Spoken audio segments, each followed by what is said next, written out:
Adolf Hitler, Germany का शासक, Nazi party का लीडर। हम बात कर रहे हैं उस इंसान की जिसकी वजह से दुनिया को इतिहास की सबसे बड़ी जंग देखने को मिली, जिसका नाम था वर्ल्ड वॉर टू।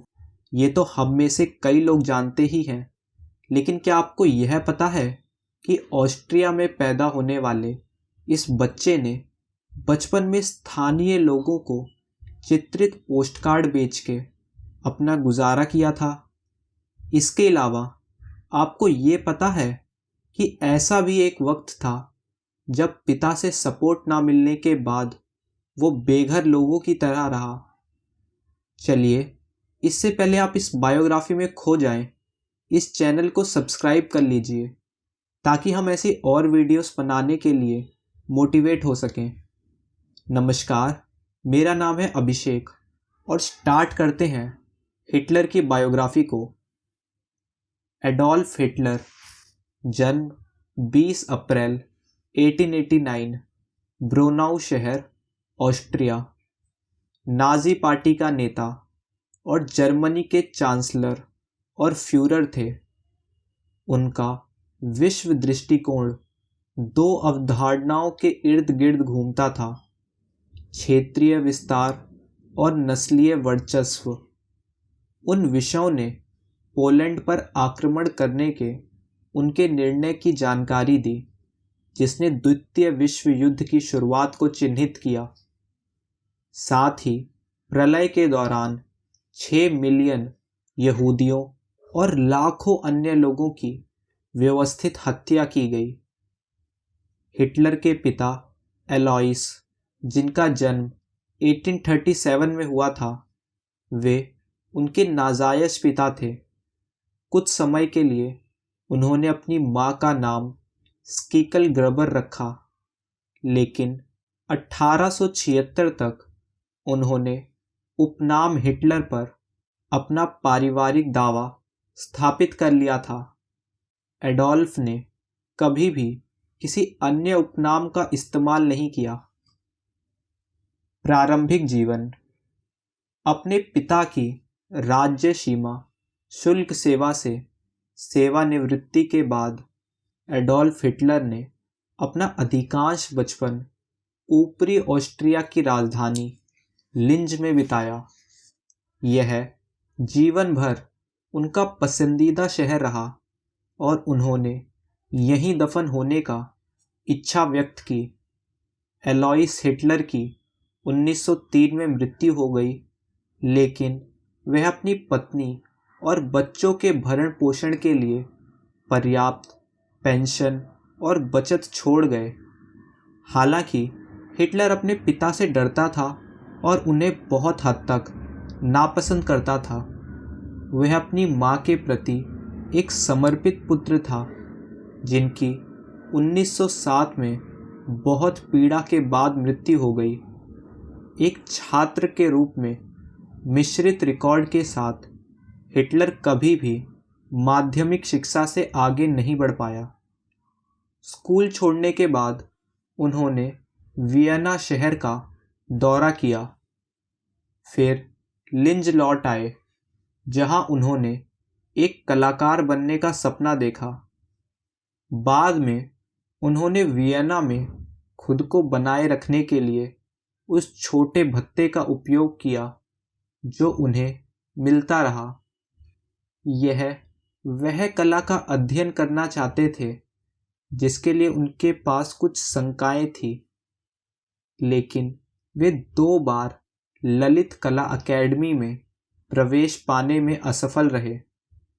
कुछ वर्षों तक उन्होंने एकाकी और अलग-थलग जीवन बिताया, पोस्टकार्ड और विज्ञापनों को चित्रित करके और एक नगर पालिका छात्रावास से दूसरों में घूमते हुए अनिश्चित आजीविका अर्जित की। हिटलर ने पहले से ही ऐसे लक्षण दिखाए जो उसके बाद के जीवन की विशेषता थे: अकेलापन और गोपनीयता, रोजमर्रा के अस्तित्व का एक बोहेमियन तरीका और विश्व विवाद और वियना के बहुराष्ट्रीय चरित्र से नफरत। 1913 में हिटलर म्यूनिक चला गया।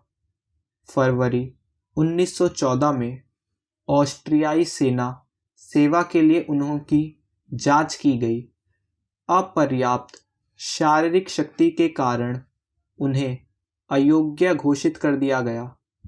लेकिन जब वर्ल्ड वॉर वन या प्रथम विश्व युद्ध छिड़ गया तो उन्होंने बवेरियन राजा लुइस की सेवा करने की अनुमति देने के लिए याचिका दायर की और उस अनुरोध को प्रस्तुत करने के एक दिन बाद ही उन्हें सूचित किया गया कि उन्हें 16वीं बवेरियन रिजर्व इन्फेंट्री रेजिमेंट में शामिल होने की अनुमति दी जाएगी। लगभग 8 सप्ताह के परीक्षण के बाद हिटलर को अक्टूबर 1914 में बेल्जियम में तैनात किया गया, जहां उन्होंने येपर्स की पहली लड़ाई में भाग लिया। उन्होंने पूरे युद्ध के दौरान सेवा की। अक्टूबर 1916 में वह घायल हो गए और 2 साल बाद येपर्स के पास उनकी हत्या कर दी गई। संघर्ष समाप्त होने पर उन्होंने अस्पताल में उन्हें भर्ती कराया गया। युद्ध के दौरान वह मुख्यालय धावक के रूप में लगातार अग्रिम पंक्ति में थे। कार्रवाई में उनकी बहादुरी को दिसंबर 1914 में आयरन क्रॉस, रेड क्रॉस द्वितीय श्रेणी और अगस्त 1918 में एक और आयरन क्रॉस मिला। प्रथम श्रेणी से पुरस्कृत उन्हें किया गया। उन्होंने एक बड़ी राहत के रूप में उत्साह के साथ उस युद्ध का स्वागत किया। नागरिक जीवन की हताशा और लक्ष्यहीनता। उन्होंने अनुशासन और कमांडरशिप को संतोषजनक पाया और युद्ध के वीरतापूर्ण गुणों में उनकी विश्वास की पुष्टि की। जर्मनी ने 45 जर्मन डिवीजनों और हवाई हमले का उपयोग करते हुए 1 सितंबर 1939 को पोलैंड पर आक्रमण किया। एडोल्फ हिटलर की शक्ति का उदय। जर्मनी की हार हुई। सामाजिक अराजकता के बीच अस्पताल से छुट्टी मिलने के बाद हिटलर ने 1919 मई-जून में म्यूनिक में राजनीतिक कार्य करना शुरू कर दिया। एक सेना के राजनीतिक एजेंट के रूप में वह म्यूनिक के छोटी जर्मन वर्कर्स पार्टी में शामिल हो गए सितंबर 1919 में। उसके बाद 1920 में उन्हें पार्टी के प्रचार प्रसार की प्रभारी बनाया गया और उन्होंने पार्टी के भीतर अपनी स्थिति सुधारने के लिए खुद को समर्पित करने के लिए सेना छोड़ दी, जिसका उस वर्ष नाम बदलकर नेशनल सोशलिस्टिक डाइचे एब्रेटी पार्टीज कर दिया गया, जिसे हम शॉर्ट फॉर्म में NAZI नाजी बुलाते हैं। ऐसी पार्टी के विकास के लिए परिस्थितियां परिपक्व थी। युद्ध की हार पर नाराजगी और शांति शर्तों की गंभीरता ने आर्थिक संकट को बढ़ा दिया और व्यापक असंतोष लाया। बवेरिया में यह विशेष रूप से तीव्र था। इसके पारंपरिक अलगाववाद और बर्लिन में रिपब्लिकन सरकार के प्रति क्षेत्र की लोकप्रिय नापसंदगी के कारण मार्च 1920 में कुछ सैन्य अधिकारियों द्वारा तख्ता पलटकर दक्षिणपंथी सरकार स्थापित करने का व्यर्थ प्रस्ताव किया गया। म्यूनिक असंतुष्ट पूर्व सैनिकों और फिक्राजीज के सिपाहियों के लिए एक सभा स्थल था, जो 1918 से 1920 में जर्मनी सेना की इकाइयों से आयोजित किया गया था, जो नागरिक जीवन में लौटने के लिए तैयार नहीं थे और गणतंत्र के खिलाफ राजनीतिक राज्य शस्त्रक्रियाओं के लिए इनमें से कई नाजी पार्टी में शामिल हो गए। उनमें से सबसे प्रमुख अंसर्ट रोहम थे, जो जिला सेना कमान के एक स्टाफ सदस्य थे, जो हिटलर से पहले जर्मन वर्कर्स पार्टी में शामिल हुए थे और जिन्होंने पार्टी के भीतर हिटलर के उत्थान को आगे बढ़ने में बहुत मदद की थी। यह वह व्यक्ति था जिसने हिटलर द्वारा पार्टी की बैठकों की सुरक्षा करने, समाजवादियों और कम्युनिस्टों पर हमला करने और अपनी ताकत की छाप के लिए हिंसा का फायदा उठाने के लिए इस्तेमाल किए जाने वाले मजबूत हथियार दस्तों की भर्ती की थी। 1921 में इन दस्तों को औपचारिक रूप से रोहम के तहत एक निजी पार्टी सेना एसए स्टर्म बैटेलुंग में संगठित किया गया था। रोहम बवेरियन सरकार से भी सुरक्षा हासिल करने में सक्षम था, जो स्थानीय सेना पर निर्भर थी और व्यवस्था बनाए रखने के लिए, और जिसने उसकी कुछ आतंकवादी रणनीतियों को चुपचाप स्वीकार कर लिया।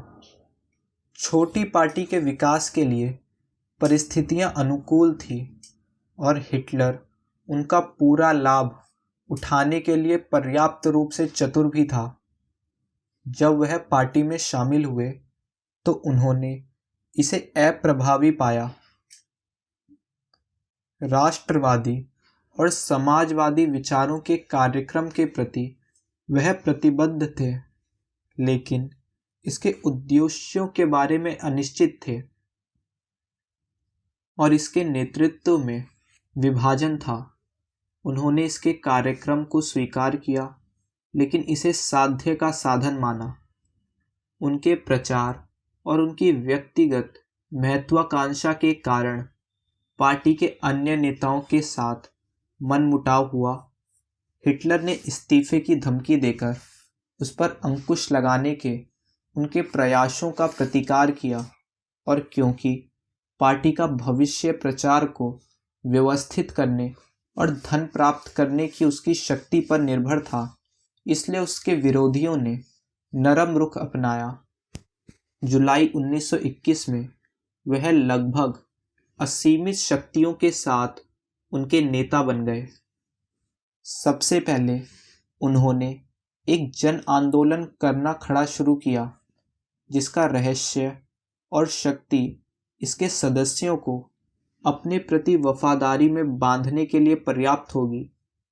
वह पार्टी, अखबार, वॉलिस्कर, बेओबैक्टर के माध्यम से और बैठकों के माध्यम से अविश्वसनीय प्रचार में लगे रहे, जिनके दर्शक जल्द ही मुट्ठी भर से बढ़कर हजारों में पहुंच गए।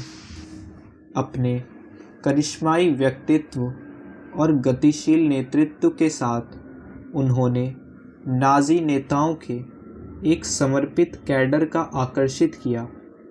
ऐसे लोग जिनको हम आज बदनाम करते हैं, जोहान डिट्रिच एकॉर्ट, जिन्होंने हिटलर के लिए गुरु के रूप में काम किया, Alfred Rosenberg, Rudolf Hess, Hermann Goering और जूलियस टीचर। प्रथम विश्व युद्ध के बाद जर्मनी के वाइमर गणराज्य को किन आर्थिक और रणनीतिक संकटों का सामना करना पड़ा? प्रथम विश्व युद्ध के बाद जर्मनी के वाइमर गणराज्य को बहुत चीज़ों का सामना करना पड़ा, जैसे आने वाले आर्थिक और राजनीतिक संकटों के बारे में। बवेरिया में नाजी पार्टी को इस तीव्र वृद्धि का चरमोत्कर्ष नवंबर 1923 में म्यूनिक पुट्स में सत्ता पर कब्जा कर लिया गया, जब हिटलर और जनरल एरिच लुडेनवॉर्फ ने बवेरियन सरकार के नेताओं और स्थानीय सेना कमांडर को राष्ट्रीय क्रांति की घोषणा करने के लिए मजबूर करने की कोशिश की, तो विरोध में उन्होंने उसका फायदा उठाया।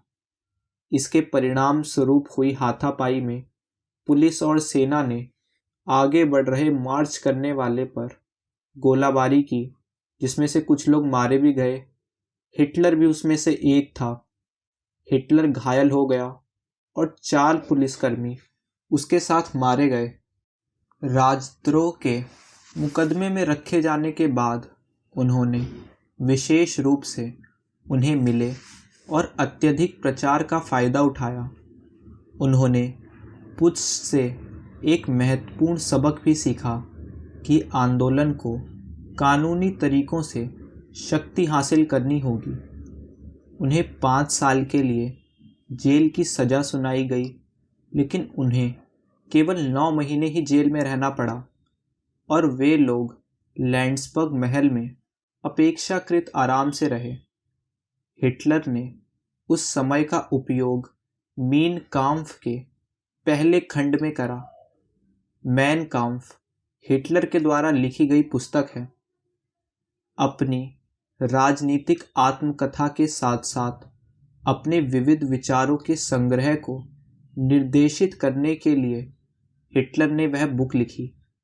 हिटलर के विचारों में एक अपरिवर्तनीय प्राकृतिक व्यवस्था के हिस्से के रूप में नस्लों, राष्ट्रों और व्यक्तियों के बीच असमानता शामिल थी, जिसने आर्यन जाति को मानव जाति के रचनात्मक तत्व के रूप में प्रतिष्ठित किया।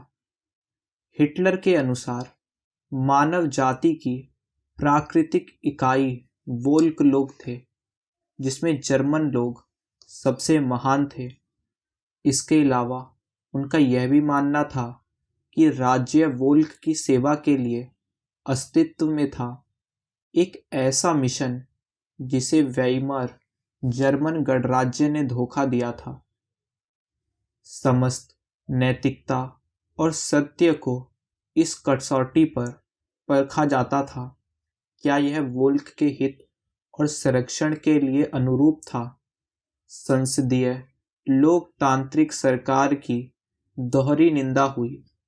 इसने व्यक्तियों की समानता को मान लिया जो हिटलर के लिए अस्तित्व में नहीं थी, और यह माना गया कि वोल्क के हित में क्या था।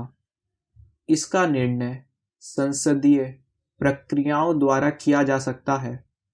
इसके बजाय हिटलर ने तर्क दिया कि वोल्क की एकतापूर्ण अधिकार से संपन्न फ्यूरर में अपना अवतार पाएगी। फ्यूरर के नीचे पार्टी वोल्क में खींची गई थी और बदले में उसकी सुरक्षा थी। हिटलर के विचार में नाजीवाद का सबसे बड़ा दुश्मन जर्मनी में उदार लोकतंत्र नहीं था, जो पहले से ही पतन का कगार पर था। यह प्रतिद्वंदी वेल्टाचाउ मार्क्सवाद था। अगर आप मार्क्सवाद नहीं जानते तो आप इसके बारे में अलग से पढ़ सकते हैं। यह कार्ल मार्क्स द्वारा लिखी गई एक फिलॉसफी या थ्योरी है, जिसने उनके लिए सामाजिक लोकतंत्र के साथ साथ साम्यवाद को भी अपनाया। अंतरराष्ट्रीयतावाद और आर्थिक संघर्ष पर जोर दिया। मार्क्सवाद से परे उनका यह भी मानना था कि सबसे बड़ा दुश्मन यहूदी है, जो हिटलर के लिए बुराई का अवतार था। इतिहासकारों के बीच इस बात पर बहस चल रही है कि यहूदी विरोध कब हिटलर का सबसे गहरा और मजबूत विश्वास बन गया। 1919 की शुरुआत में ही उन्होंने लिखा था, तर्कसंगत यहूदी विरोध का व्यवस्थिति कानूनी विरोध का नेतृत्व करना चाहिए। इसका अंतिम उद्देश्य यहूदियों को पूरी तरह से हटाना होना चाहिए। मैन काम्फ में उन्होंने यहूदी की संस्कृति का विध्वंसक राष्ट्र के भीतर एक परजीवी और एक खतरा बताया। जेल में हिटलर की अनुपस्थिति के दौरान आंतरिक असंतोष के परिणाम स्वरूप नाजी पार्टी निस्तेज हो गई। अपनी रिहाई के बाद हिटलर को उन कठिनाइयों का सामना करना पड़ा जो 1923 से पहले मौजूद नहीं थी। मुद्रा सुधार के माध्यम से आर्थिक स्थिरता हासिल की गई थी। और डोवेस योजना ने जर्मनी के प्रथम विश्व युद्ध की क्षतिपूर्ति को कम कर दिया था। ऐसा लग रहा था कि गणतंत्र अधिक सम्मानजनक हो गया है। हिटलर को भाषण देने से मना कर दिया गया, पहले बवेरिया में, फिर कई अन्य जर्मन राज्यों में भी।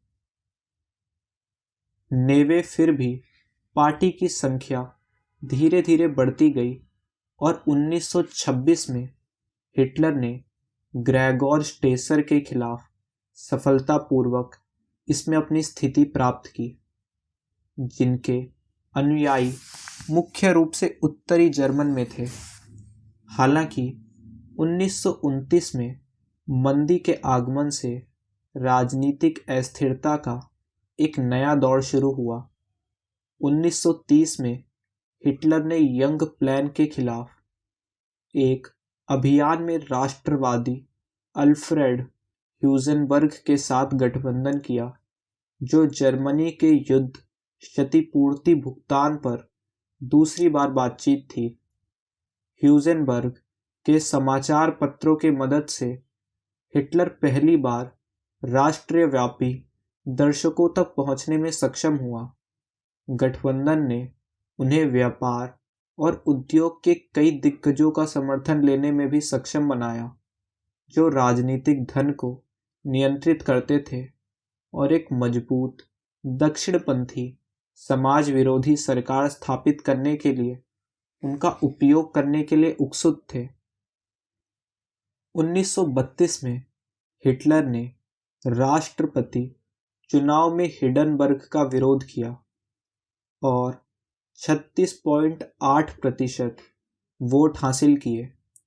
दूसरा मतपत्र अपने अभूतपूर्व जन समर्थन के आधार पर खुद को एक मजबूत स्थिति में पाते हुए उन्होंने फ्रांस वॉन पॉपेन, ऑटो डिसर और राष्ट्रपति हिंडनबर्ग के बेटे ऑस्कर जैसे रूढ़िवादियों के साथ साजिशों की एक श्रृंखला में प्रवेश किया। साम्यवाद के डर और सोशल डेमोक्रेट्स की अस्वीकृति ने उन्हें एक साथ बांध दिया। नवंबर 1932 में नाजी पार्टी के वोटों में गिरावट के बावजूद हिटलर ने जोर देकर कहा कि चांसलर पद ही एकमात्र कार्यालय था जिसे वह स्वीकार करेगा। 30 जनवरी 1933 को हिंडनबर्ग ने उन्हें जर्मनी के चांसलर पद की पेशकश की। उस समय उनके मंत्रिमंडल में कुछ नाजी भी शामिल थे। उद्योगपतियों से हिटलर को मिलने वाली सब्सिडी ने उसकी पार्टी को सुरक्षित वित्तीय स्थिति में ला दिया और उसे निम्न मध्यम वर्ग और बेरोजगार के लिए अपनी भावनात्मक अपील को प्रभावी बनाने में सक्षम बनाया, जो उसके विश्वास के घोषणा पर आधारित था कि जर्मनी अपने कष्टों से जागकर अपनी बात फिर से स्थापित करेगा। प्राकृतिक महानता, ह्यूजेनबर्ग और उद्योगपतियों के साथ हिटलर का व्यवहार उन लोगों को उपयोग करने के उसके कौशल का उदाहरण है जो उसका उपयोग करना चाहते थे। लेकिन उनकी सबसे महत्वपूर्ण उपलब्धि एक वास्तविक राष्ट्रीय पार्टी की स्थापना थी। इसके मतदाता और अनुयायी विभिन्न वर्गों और धार्मिक समूहों में से थे, जो उस समय जर्मनी में अद्वितीय थी। मंदी के दौरान स्थितियों में सुधार करने में सरकार की विफलता के खिलाफ निरंतर प्रचार ने नाजियों के लिए लगातार बढ़ती चुनावी ताकत पैदा की। 1928 के राष्ट्रीय चुनाव में 2.6% वोट से बढ़कर सितंबर 1930 में 18% से अधिक वोट पाकर पार्टी देश में दूसरे सबसे बड़ी पार्टी बन गई। हिटलर का जीवन और आदतें राजनीतिक सफलता के साथ साथ अतिरिक्त आराम मिलने से हिटलर का निजी जीवन अधिक आरामदायक और स्थिर हो गया था। जेल से रिहा होने के बाद वह अक्सर बैचेट्सगैटन के पास में वहीं पर रहने लगे। इस समय उनकी आय पार्टी फंड और राष्ट्रवादी समाचार पत्रों के लिए लेखन से प्राप्त होती थी। वह कपड़ों और भोजन के प्रति काफी हद तक उदासीन थे, लेकिन वह मांस नहीं खाते थे और बियर उन्होंने पीना छोड़ दिया था। उनका अनियमित कामकाजी कार्यक्रम कायम रहा। वह आमतौर पर देर से उठता था, कभी कभी अपनी मेज पर देर तक बैठा रहता था और देर रात को सेवानिवृत्त होता था। बैचेट्सगैटन में उनकी सौतेली बहन एंजेला राउबोल और उनकी 2 बेटियां उनके साथ थी। हिटलर उनमें से एक गैली के प्रति समर्पित हो गया और ऐसा लगता है कि उसकी स्वामित्व वाली ईर्ष्या ने उसे सितंबर 1931 में आत्महत्या के लिए प्रेरित किया। कई हफ्तों तक हिटलर गमगीन था। कुछ समय बाद वह म्यूनिख के एक दुकान सहायक ईवा ब्रॉन उसकी रखैल बन गई। हिटलर शायद ही कभी उसे अपने साथ सार्वजनिक रूप से आने की अनुमति देता था। वह इस आधार पर शादी के बारे में नहीं सोचेंगे कि इससे उनके करियर पर असर पड़ेगा। ब्रॉन एक साधारण युवा महिला थी जिसमें कुछ बौद्धिक प्रतिभाएं थीं। हिटलर की नज़र में उसका सबसे बड़ा गुण उसका निर्विवाद वफादारी थी और इसकी मान्यता में उसने अपने जीवन के अंत में उससे कानूनी तौर पर शादी की। 1933 में एडोल्फ हिटलर के नेशनल सोशलिस्ट सत्ता में आए और आतंक का अभियान शुरू किया। प्रथम विश्व युद्ध। मई 1913 में हिटलर ने वियना को म्यूनिख के लिए छोड़ दिया और जब अगस्त 1914 में युद्ध छिड़ गया तो वह डिस्पैच रनर के रूप में सेवा करते हुए 16वीं बवेरियन इन्फेंट्री रेजिमेंट में शामिल हो गया। हिटलर एक सक्षम साहसी सैनिक साबित हुआ जिसने बहादुरी के लिए आयरन क्रॉस यानी प्रथम श्रेणी को प्राप्त किया, लेकिन लॉन्स कॉर्पोरेल के पद से ऊपर नहीं उठ सका। 2 बार घायल होने के बाद भी युद्ध की समाप्ति से 4 सप्ताह पहले उन्हें बुरी तरह गैस से भी उड़ा दिया गया था और उन्होंने पोमरेनिया के एक अस्पताल में 3 महीने तक स्वास्थ्य लाभ किया। जर्मनी में नवंबर 1918 की निष्फल क्रांति के साथ साथ सैन्य हार से अस्थायी रूप से अंधे और नपुंसक क्रोध से प्रेरित हिटलर एक बार बहाल होने के बाद आश्वस्त था कि भाग्य ने उसे बोल्शेविकों और वर्साई संधि के बंधनों से अनुमानित राष्ट्र को बचाने के लिए चुना था। यहूदी 1919 की गर्मियों की रीशवेयर द्वारा शैक्षिक कर्तव्यों को सौंपा गया, जिसमें क्रांतिकारी म्यूनिख के बाद का गर्म माहौल में बड़े पैमाने पर राजनीतिक दलों पर जासूसी करना शामिल था। हिटलर को आदर्शवाद के एक छोटे राष्ट्रवादी समूह जर्मन वर्कर्स पार्टी की जांच करने के लिए भेजा गया था। 16 दिसंबर 1919 को उन्होंने पार्टी, जिसमें लगभग 40 सदस्य थे, में प्रवेश किया। जल्द ही इसका नाम बदलकर national socialist German workers party रख दिया गया, NSDP, और जुलाई 1921 तक खुद को इसके अध्यक्ष के रूप में उन्होंने स्थापित कर लिया। हिटलर कोई सुपरमैन नहीं था। हिटलर को पदोन्नत किया गया था। उबेरमेंश का विचार मजबूत लंबे सुनहरे वाली नीली आंखें वाली आर्य सुपरमैनों के जैविक रूप से श्रेष्ठ आर्य या जर्मनिक मास्टर जाति। नाजियों ने लेब्रिसबॉर्न कार्यक्रम के माध्यम से ऐसे पुरुषों का प्रजनन करने की मांग की। विडंबना यह है कि उनके द्वारा साझा की गई एकमात्र सुपर विशेषता थी नीली आंखें। हिटलर 5 फुट 9 इंच पतला 155 पाउंड का था। कोई नहीं जानता, क्योंकि उसने मेडिकल जांच के लिए कपड़े उतारने से भी इनकार कर दिया गया था। भूरे बालों वाला वह एक आम सा ऑस्ट्रियाई था। हिटलर एक शाकाहारी था जो धूम्रपान या शराब नहीं पीता था। डॉक्टर अर्नस्ट गंथुर शैंक, जो हिटलर के मेडिकल रिकॉर्ड का अध्ययन करते हुए, उन्होंने कहा, हिटलर की शुरुआती शिकायतें कोलाइट्स थी, जिससे वह वर्षों से परेशान था। किडनी की एक हल्की समस्या और प्रथम विश्व युद्ध के दौरान पैर में लगी चोट की समस्या थी। मॉरेल ने तीनों समस्याओं में उनकी मदद की।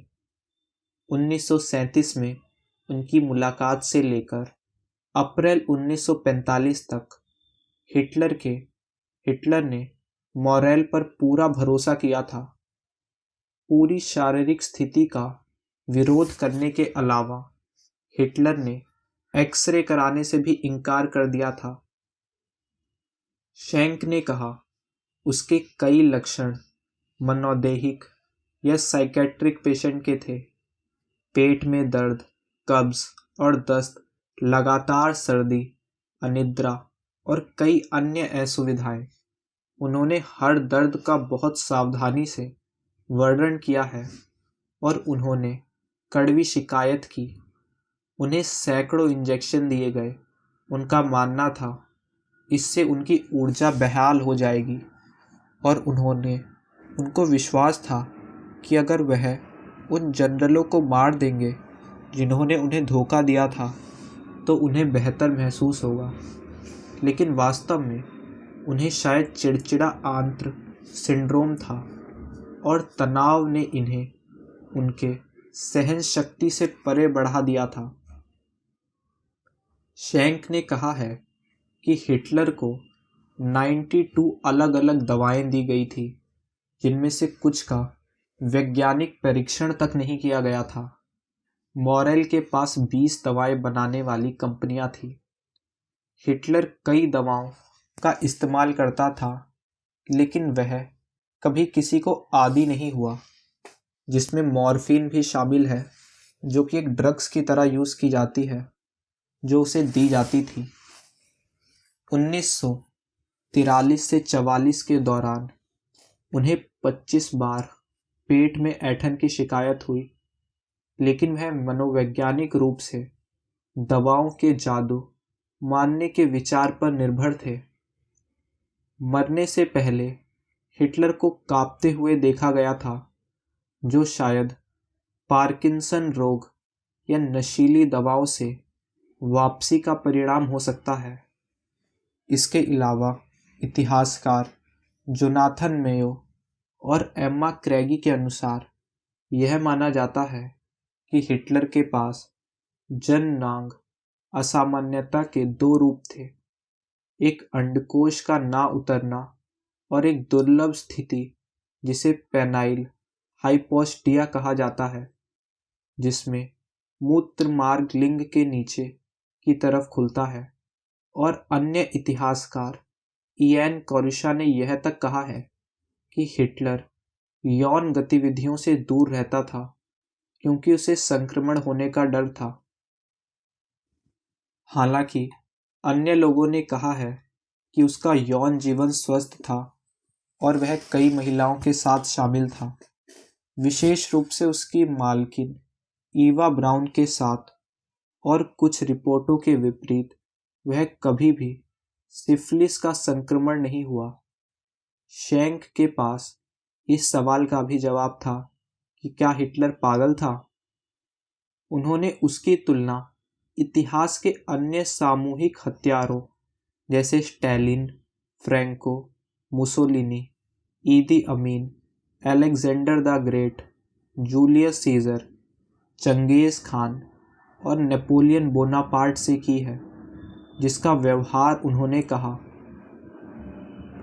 चिकित्सकीय और मनोवैज्ञानिक रूप से इसे समझाया नहीं जा सकता। उन्होंने निष्कर्ष निकाला कि हिटलर पागल नहीं था, उसके अंदर एक राजनीतिक जुनून था जिसके कारण वह पागलपन भरी चीजें करने की कोशिश करता था। जर्मन लोग उसका अनुसरण करते थे क्योंकि हिटलर की तरह उनका मानना था कि वे खतरनाक दुश्मनों से घिरे हुए थे। हिटलर एक नेता बन गया। हिटलर ने वक्तृत्व कला की एक शक्तिशाली प्रतिभा की खोज की और साथ ही नई पार्टी को अपना प्रतीक, स्वास्तिक चिन्ह और उसका अभिवादन हेल दिया। उनके भाषणों के सभी आडंबरपूर्ण, हास्यहीन ऐतिहासिक सामग्री के बावजूद उनकी कर्कश आवाज, उनके भावपूर्ण दृढ़ विश्वास और आत्मनाटकीयता के उपहार के स्वर के कारण दर्शकों पर हावी हो गई। नवंबर 1921 तक हिटलर को एक आंदोलन के फ्यूहरर के रूप में पहचाना गया था। उसके 3000 सदस्य थे और उसने अपनी बैठकों में व्यवस्था बनाए रखने के लिए सशक्त दस्तों का आयोजन करके अपनी व्यक्तिगत शक्ति को बढ़ाया। अपने विरोधियों को खत्म कर दो। इन दस्तों में से कैप्टन अर्नास्ट रोहम और हिटलर की काली शर्ट वाले निजी अंगरक्षक शूटर द्वारा संगठित स्टॉर्म टिपर्स का विकास हुआ। हिटलर ने अपना प्रचार वर्साय संधि, नवंबर अपराधियों, मार्क्सवादियों और दृश्यमान आंतरिक दुश्मन के रूप में किया। उनका सबसे प्रमुख दुश्मन यहूदी थे, जिनके खिलाफ वह केंद्रित किया, जो जर्मनी के सभी घरेलू समस्याओं के लिए जिम्मेदार थे। 24 फरवरी 1920 को यह घोषित किया गया कि एनएसडीपी उनकी पार्टी के 25 सूत्री कार्यक्रम में वॉल्फ समुदाय से यहूदियों का बहिष्कार कर दिया जाएगा। आर्य जाति, जिनको वह सबसे वर्चस्व मानता था, और चरम राष्ट्रवाद के मिथक को लाभ, बंटवारे और राष्ट्रीयकरण के समाजवादी विचारों के साथ जोड़ा गया था। गॉटफ्राइड फेंडर, जिसे विचारकों से प्रेरित इस अवधि के राजनीतिक प्रश्नों पर हिटलर के पहले लिखित बयान में इस बात पर जोर दिया गया था कि जिसे उन्होंने तर्क का यहूदी विरोधीवाद कहा गया था, उसे यहूदी विशेषाधिकारों के व्यवस्थित संघर्ष और उन्मूलन की ओर ले जाना चाहिए। इसका अंतिम लक्ष्य निश्चित रूप से यहूदियों का संपूर्ण निष्कासन होना चाहिए। हिटलर के ग्रंथ का कवर मैन काम्फ। नवंबर 1923 तक हिटलर को यह यकीन हो गया था कि वह वीमर गणराज्य पतन के कगार पर था और जनरल लुडेनडॉर्फ और स्थानीय राष्ट्रवादी समूहों के साथ मिलकर म्यूनिक में बवेरियन सरकार को उखाड़ फेंकने की कोशिश करेगा। म्यूनिक में एक बियर हॉल में घुसकर और छत पर अपनी पिस्तौल से फायर करते हुए उसने चिल्लाकर कहा कि वह एक नई अस्थायी सरकार का नेतृत्व कर रहा है जो रेड बर्लिन के खिलाफ क्रांति लाएगी। इसके बाद हिटलर और लुडेनडॉर्फ ने 3000 लोगों के नेतृत्व में म्यूनिक से होकर मार्च किया लेकिन उन्हें पुलिस ने गोलीबारी का सामना करना पड़ा, जिसमें 16 लोगों की मौत हो गई और तख्ता पलट के प्रयास का अपमानजनक अंत हो गया। 26 फरवरी 1924 को हिटलर को गिरफ्तार कर लिया गया और उस पर मुकदमा चलाया गया, और वह एक आत्मविश्वासपूर्ण प्रचारक भाषण के साथ अपने आरोप लगाने वाले पर बाजी पलटने में सफल रहा, जो इस भविष्यवाणी के साथ समाप्त हुआ, हम 1000 बार दोषी ठहराओ, इतिहास की शाश्वत अदालत की देवी मुस्कुराएंगी और राज्य अभियोजक के अधीनता और अदालत के फैसलों को टुकड़ा कर दे, क्योंकि उसने हमें बरी कर दिया है। यह हिटलर के शब्द थे। लैंड्सबर्ग किले में 5 साल की कैद की सजा सुनाए जाने के बाद हिटलर को केवल 9 महीने बाद रिहा कर दिया गया। इस दौरान उसने अपने वफादार अनुयायी रुडोल्फ हेस को मेन काम्फ, जिसका यह एक जर्मन वर्ड है, मेन काम्फ, जिसका हिंदी में अर्थ होता है मेरा संघर्ष, यह हिटलर ने अपने जेल के टाइम में रहते हुए ये बुक लिखी थी। इसके बाद नाजी पार्टी का बाइबल आदिम सामाजिक डार्विनवाद था। इस बुक में उन्होंने अपने आप को बहुत महान बताया था। उन्होंने अपने आप को ऐसा जीसस पोर्ट्रे किया था कि वो एक भगवान का अवतार है जो यहाँ जर्मनी में आए हैं सबकी रक्षा करने के लिए। नस्लीय मिथक, यहूदी विरोधाभाद और लेबेंसरॉम फंतासी की इस कच्ची आधी अधूरी बकवास की 1939 तक 5 मिलियन से अधिक प्रतियां उन्होंने इसकी लोगों में बांटी और 11 भाषाओं में इसका अनुवाद किया गया था। यह अभी भी बहुत ज़्यादा बिकने वाली बुकों में से एक है। यह हिटलर द्वारा पढ़ी गई सबसे बेस्ट सेलिंग बुक है। बियर हॉलपुट की विफलता और कारावास की अवधि ने हिटलर को एक अक्षम साहसी से एक चतुर राजनीतिक रणनीतिज्ञ में बदल दिया, जिसने अब से फैसला किया कि वह कभी भी सेना और पुलिस की बंदूक बैरल का सामना नहीं करेगा जब तक कि वे उसकी कमान के अधीन ना हो। उन्होंने निष्कर्ष निकाला कि सत्ता तक पहुंचने का रास्ता केवल बल से नहीं, बल्कि वायमर संविधान के कानूनी विध्वंस के एक जन आंदोलन का निर्माण और संसदीय ताकत के साथ अतिरिक्त संसदीय सड़क आतंक और धमकी के संयोजन से होकर गुजरता है। गोरिंग और गोएबल्स की मदद से उन्होंने अपने अनुयायियों को फिर से इकट्ठा करना शुरू किया और इस आंदोलन को फिर से खड़ा किया जो उनकी अनुपस्थिति में बिखर गया था। नाजी पार्टी का उदय हुआ 1925 में। नाजी पार्टी पर से प्रतिबंध हटा दिया गया और हिटलर को सार्वजनिक रूप से बोलने की अनुमति पुनः वापस से मिल गई।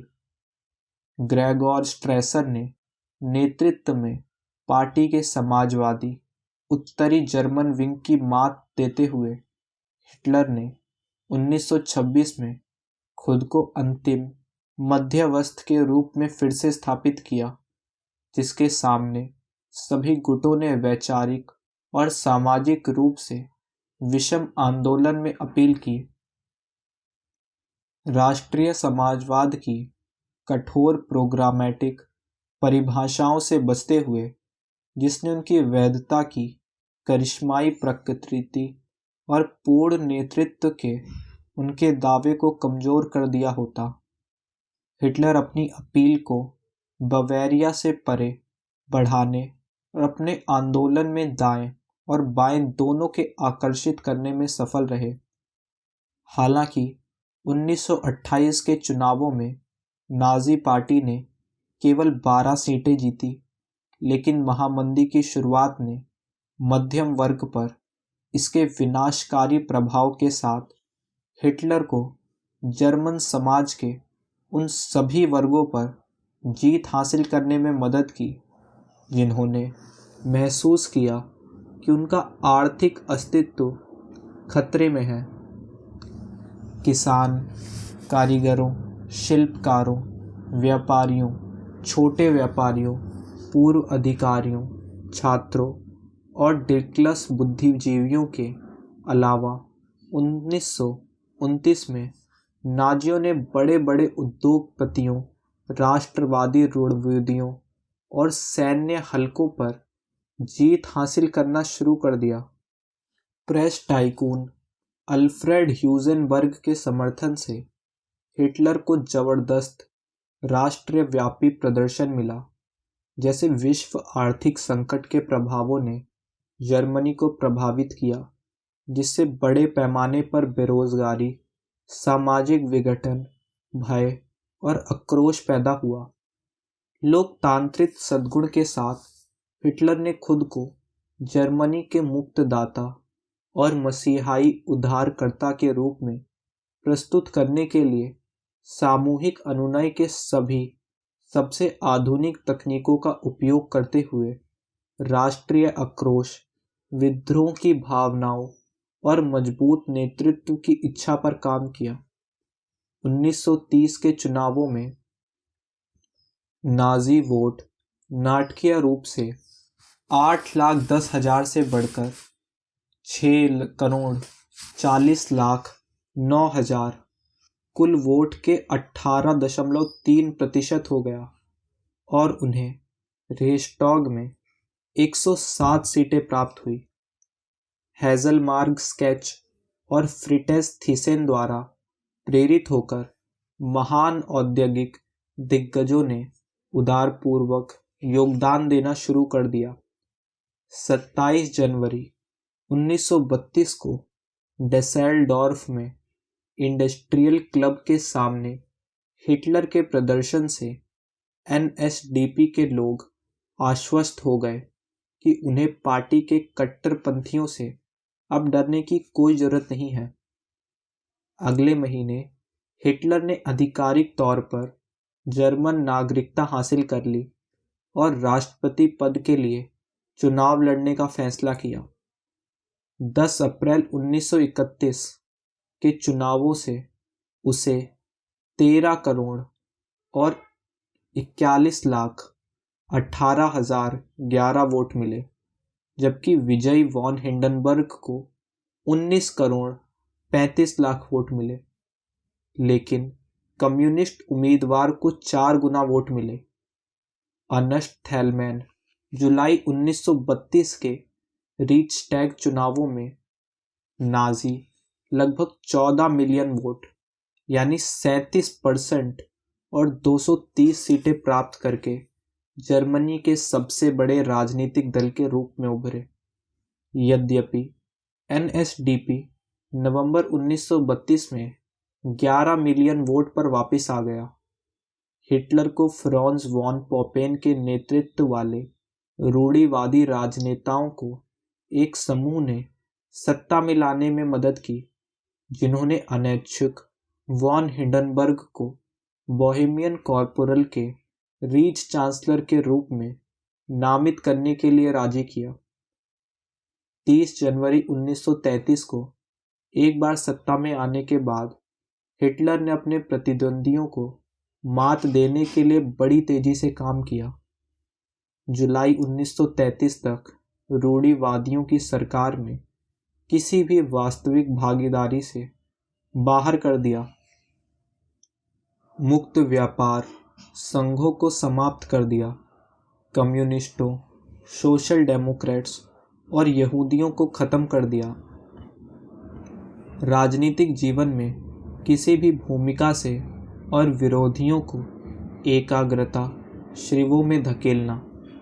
27 फरवरी 1933 की रीचस्टैग आग ने उन्हें एक अध्यात्मवादी एकदलीय राज्य के नींव में मजबूत करने के लिए सही बहाना प्रदान किया था और शासन की डराने वाली रणनीति को वैध बनाने के लिए रीच टैग के माध्यम से विशेष सक्षम कानून लागू किए गए थे। राष्ट्रवादियों के समर्थन से हिटलर ने 5 मार्च 1933 को जर्मनी में हुए अंतिम लोकतांत्रिक चुनाव में बहुमत हासिल किया और सैनिकी कौशल के साथ उसने अपनी पकड़ सुरक्षित करने के लिए अनुनय, प्रचार, आतंक और धमकी की पूरी श्रृंखला का इस्तेमाल किया।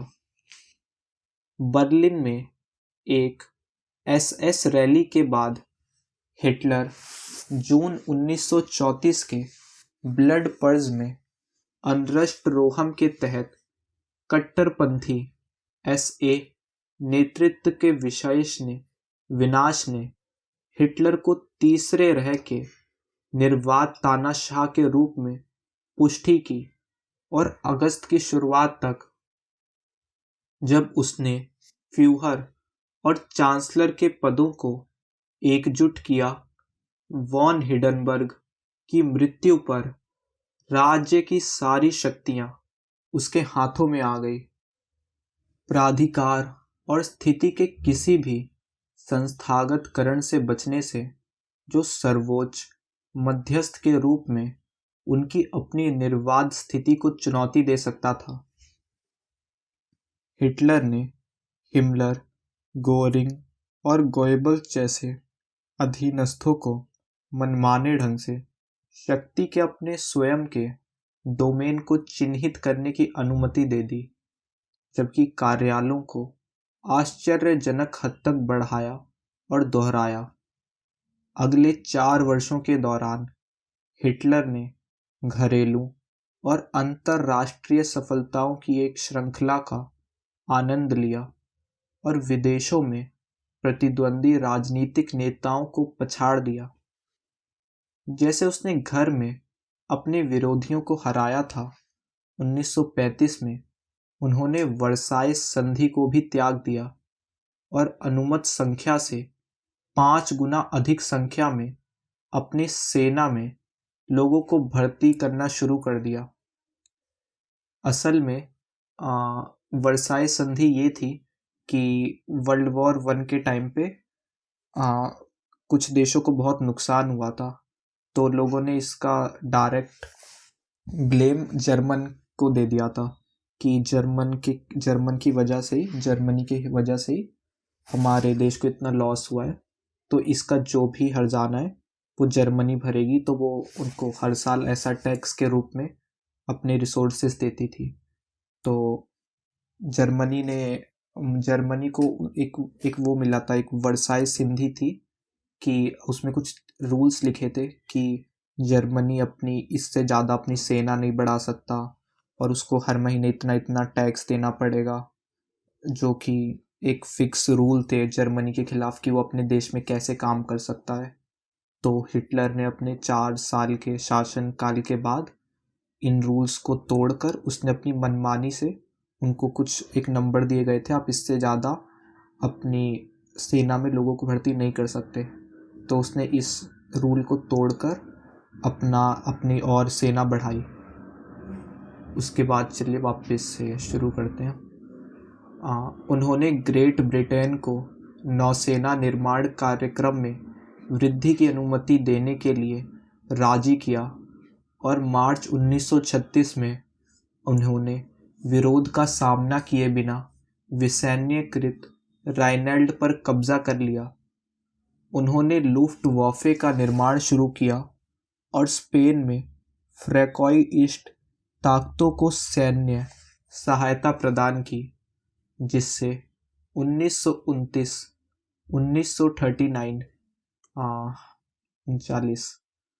में स्पेनिश फांसीवादी जीत हुई। जर्मन पुनः शस्त्रीकरण कार्यक्रम से पूर्ण रोजगार और उत्पादन का अनियंत्रित विस्तार हुआ, जिसे उनकी विदेश नीति की सफलताओं से बल मिला। 1936 का रोम बर्लिन समझौता, ऑस्ट्रिया के साथ एंग्सवल और 1938 में सुडेटन जर्मनों की मुक्ति ने हिटलर को उसकी लोकप्रियता के चरम पर पहुंचा दिया। फरवरी 1938 में उन्होंने 16 वरिष्ठ जनरलों को बर्खास्त कर दिया और सशस्त्र बलों की व्यक्तिगत कमान संभाली। इस प्रकार यह सुनिश्चित किया गया कि वह अपने को आक्रामक डिजाइनों को लागू करने में सक्षम होंगे। हिटलर की आक्रामक रणनीति ने ब्रिटिश और फ्रांसीसियों को 1938 के अपमानजनक म्यूनिख समझौतों और अंततः मार्च 1939 में चेकोस्लोवाकिया राज्य को नष्ट करने के लिए मजबूर कर दिया गया। चेकोस्लोवाकिया एक राज्य था जो कि जर्मनी के बॉर्डर पे था, तो उन्होंने उसको भी कब्जा कर लिया। एकाग्रता शिविर, यहूदियों के खिलाफ नूरनबर्ग, नस्लीय कानून चर्चाओं और राजनीतिक असंतुष्टताओं को उत्पीड़न किया गया। हिटलर के क्षेत्रीय विस्तार और रक्तहीन जीत के उत्साह में कई जर्मन इसे भूल गए। हिटलर की महत्वाकांक्षाएं के लिए अगला निर्देश लक्ष्य पोलैंड था। उसकी स्वतंत्रता की गारंटी ब्रिटेन और फ्रांस द्वारा दी गई थी और 2 मोर्चों पर युद्ध से बचने के लिए नाजी तानाशाह ने सोवियत रूस के साथ साथ दोस्ती और गैर आक्रामकता के समझौते पर हस्ताक्षर किए। द्वितीय विश्व युद्ध संघर्ष की प्रस्तावना 1963। जाने कि कैसे एडोल्फ हिटलर ने जर्मनी में अपनी तानाशाही स्थापित की। रीच डिस्कवर करें कि हिटलर के रीच के दौरान यहूदियों के साथ कैसे भेदभाव किया गया, उन्हें बहिष्कृत किया गया और व्यवस्थित रूप की हिटलर की उनके अधिकारों को निपटाना किया गया। 1930 के दशक में एडोल्फ हिटलर के सत्ता में आने के बाद जर्मनी में यहूदियों के साथ भेदभाव और उनका बहिष्कार का अवलोकन किया गया। एक बार सत्ता में आने के बाद हिटलर ने अपनी पूर्ण तानाशाही की और उसे उसकी स्थापना की। उन्होंने नए चुनावों के लिए राष्ट्रपति की सहमति प्राप्त कर ली। 27 फरवरी 1933 की रात को रीचटैग आग ने स्वतंत्रता की सभी गारंटी को खत्म करने वाले एक डिक्री और हिंसा के तीव्र अभियान के लिए एक बहाना प्रदान कर दिया। इन स्थितियों में जब चुनाव हुए 5 मार्च को, तो नाजियों को 43.9% वोट मिले। 21 मार्च को रेस्टॉग पुराने रूढ़िवादी जर्मन के साथ राष्ट्रीय समाजवाद की एकता का प्रदर्शन करने के लिए पॉट्सडैम गैरिसन चर्च में इकट्ठा हुए। कोई भी हिंडनबर्ग द्वारा प्रतिनिधित्व किया गया। 2 दिन बाद हिटलर को पूर्ण शक्तियां देने वाला सक्षम, विधेयक, नाजी राष्ट्रवादी और केंद्र पार्टी के प्रतिनिधियों के संयुक्त वोटों द्वारा रीचटैग में पारित किया गया। 3 महीने से भी कम समय के बाद सभी गैर नाजी पार्टियों, संगठनों और श्रमिक संघों का अस्तित्व समाप्त हो गया। कैथोलिक सेंटर पार्टी के गायब होने के बाद जुलाई में वेटिकन के साथ एक जर्मन समझौता हुआ। एडोल्फ हिटलर को रेस्टॉग को संबंधित करते हुए देखें। हिटलर को क्रांतिकारी क्रांति जगाने की कोई इच्छा नहीं थी। यदि उन्हें राष्ट्रपति पद पर सफल होना था और सेना का समर्थन बरकरार रखना था, तो रूढ़िवादी विचार अभी भी आवश्यक थे। इसके अलावा उनका इरादा उद्योग के नेताओं को जब्त करने का नहीं था, बशर्ते वे नाजी राज्य के हितों की सेवा करते हैं। हालांकि अंस्ट्रोहम निरंतर क्रांति के नायक थे, एसए के प्रमुख रूप में उन पर सेने का भी भरोसा नहीं था। हिटलर ने सबसे पहले रोहम को समझा बुझाकर अपनी नीतियों के लिए समर्थन हासिल करने की कोशिश की। हरमन गोरिंग और हेनरिक हिमलर रोहम को हटाने के लिए उत्सुक थे, लेकिन हिटलर आखिरी क्षण तक झिझकता रहा। अंततः 29 जून 1934 को वे अपने निर्णय पर पहुंचे। Night of the long knifes पर रोहम और उसके लेफ्टिनेंट एडमंड हेइंस को ग्रेगोर स्ट्रेसर, कर्ट वॉन स्लीचर और अन्य लोगों के साथ बिना किसी मुकदमे के मार डाला गया। 2 अगस्त 1934 को बर्लिन के रेथेनॉवर स्टेसे बैरक में जर्मन सैनिकों ने एडोल्फ हिटलर के प्रति निष्ठा की शपथ ली। सेना के नेताओं ने एसए को टूटा हुआ देखकर संतुष्ट होकर हिटलर के कार्य को मंजूरी दे दी। जब 2 अगस्त को हिडनबर्ग की मृत्यु हो गई तो सेना के नेताओं ने पॉपेन के साथ मिलकर चांसलरशिप और राष्ट्रपति पद के विलय पर सहमति व्यक्त की, जिसके साथ रीच के सशस्त्र बलों को सर्वोच्च कमान चली गई। अब अधिकारियों और जवानों ने व्यक्तिगत रूप से हिटलर के प्रति निष्ठा की शपथ ली।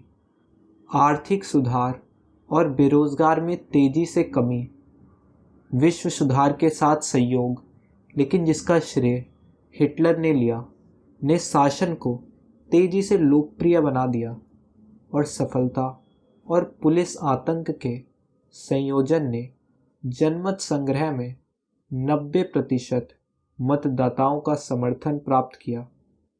हिटलर ने नाजी राज्य के घरेलू मामले के संगठन और संचालन पर बहुत कम ध्यान दिया।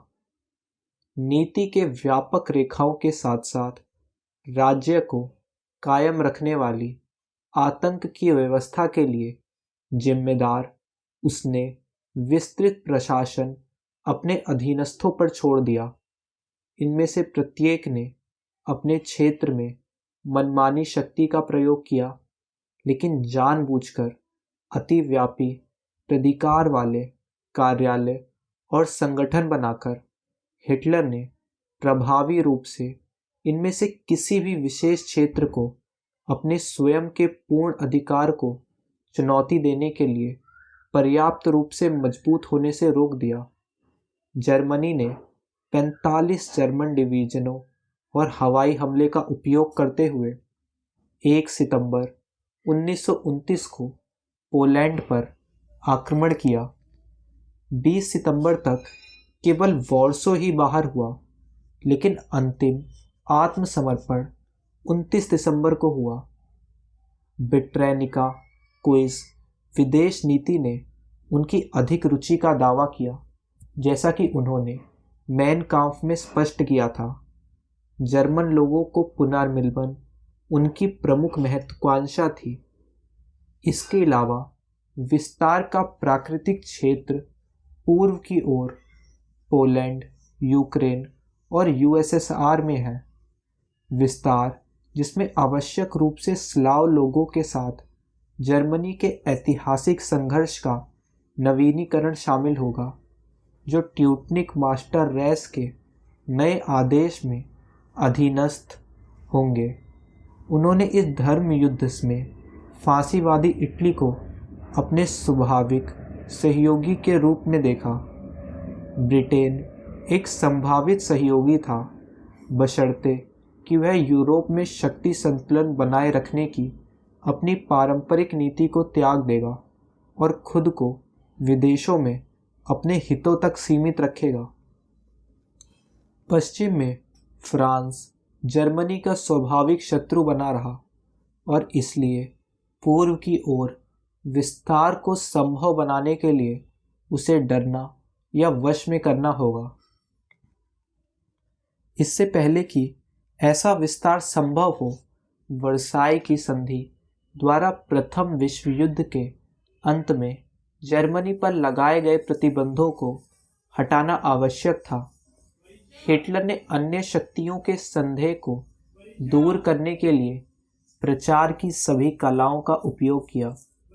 उन्होंने बोल्शेविज्म के संकट के खिलाफ यूरोप के चैंपियन के रूप में खुद को पेश किया और जोर देकर कहा कि वह शांति प्रिय व्यक्ति थे जो केवल वर्साय संधि की असमानताओं को दूर करना चाहते थे। वह निरस्त्रीकरण सम्मेलन और राष्ट्रसंघ से हट गए और उन्होंने पोलैंड के साथ एक गैर आक्रामकता संधि पर हस्ताक्षर किए। जनवरी 1934 संधि की हर अस्वीकृति के बाद एक नए समझौते पर बातचीत करने की पेशकश की गई और जर्मनी की महत्वाकांक्षाओं की सीमित प्रकृति पर जोर दिया गया। केवल एक बार नाजियों ने खुद कर कब्जा कर लिया, जब ऑस्ट्रियाई नाजियों ने जर्मन संगठनों में मिलीभगत से ऑस्ट्रिया के चांसलर एंगलबर्ट डॉल्फस की हत्या कर दी और विद्रोह का प्रयास किया। प्रयास विफल रहा और हिटलर ने सारी जिम्मेदारियों से इनकार कर दिया। जनवरी 1935 में सॉलैंड में एक जनमत संग्रह में 90% से अधिक बहुमत के साथ वह क्षेत्र जर्मनी को लौटा दिया गया। उसी वर्ष मार्च में हिटलर ने भर्ती की शुरुआत की। हालांकि इस कार्रवाई ने ब्रिटेन, फ्रांस और इटली के विरोध को उकसाया, लेकिन विरोध को रोक दिया गया और हिटलर की शांति कूटनीति ब्रिटिशों को एक नौसेना संधि पर बातचीत करने के लिए राजी करने में काफ़ी सफल रही, जिसमें जर्मनी के एक बड़े नौसेना के अधिकार को मान्यता दी गई। उसकी चर्बी टेस्ट स्ट्रोक मार्च 1936 में आया, जब उन्होंने फ्रांस और सोवियत संघ के बीच एक समझौते का बहाना बनाकर वसैन्यकृत राइनलैंड में मार्च किया, एक निर्णय जो उन्होंने कई जनरलों की सलाह के विरुद्ध लिया।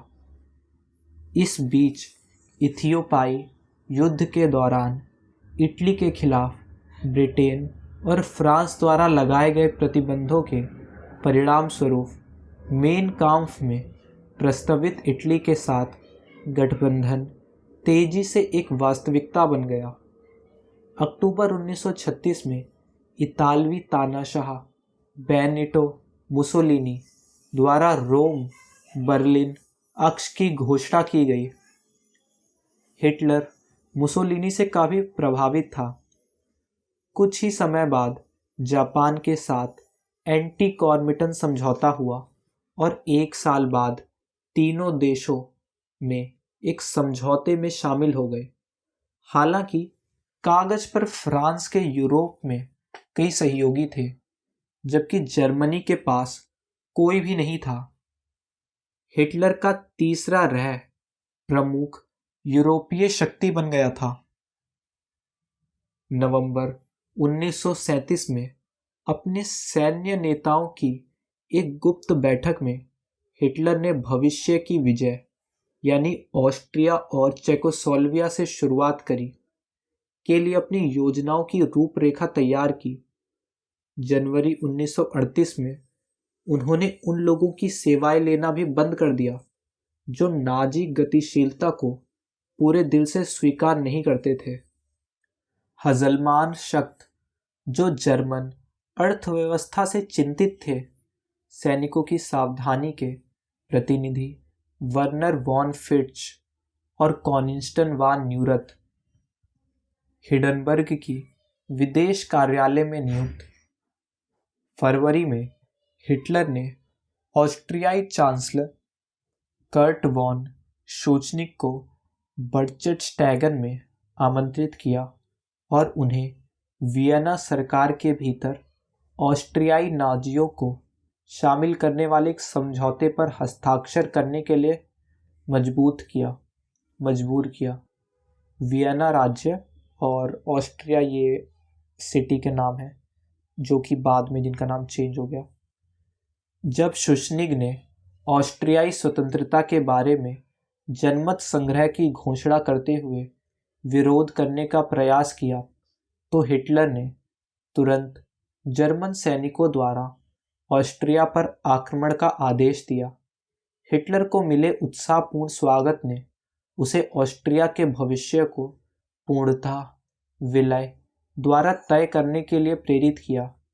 वह अपनी युवावस्था के अपमान और कठिनाइयों के दृश्य वियेना में विजयी होकर लौटे।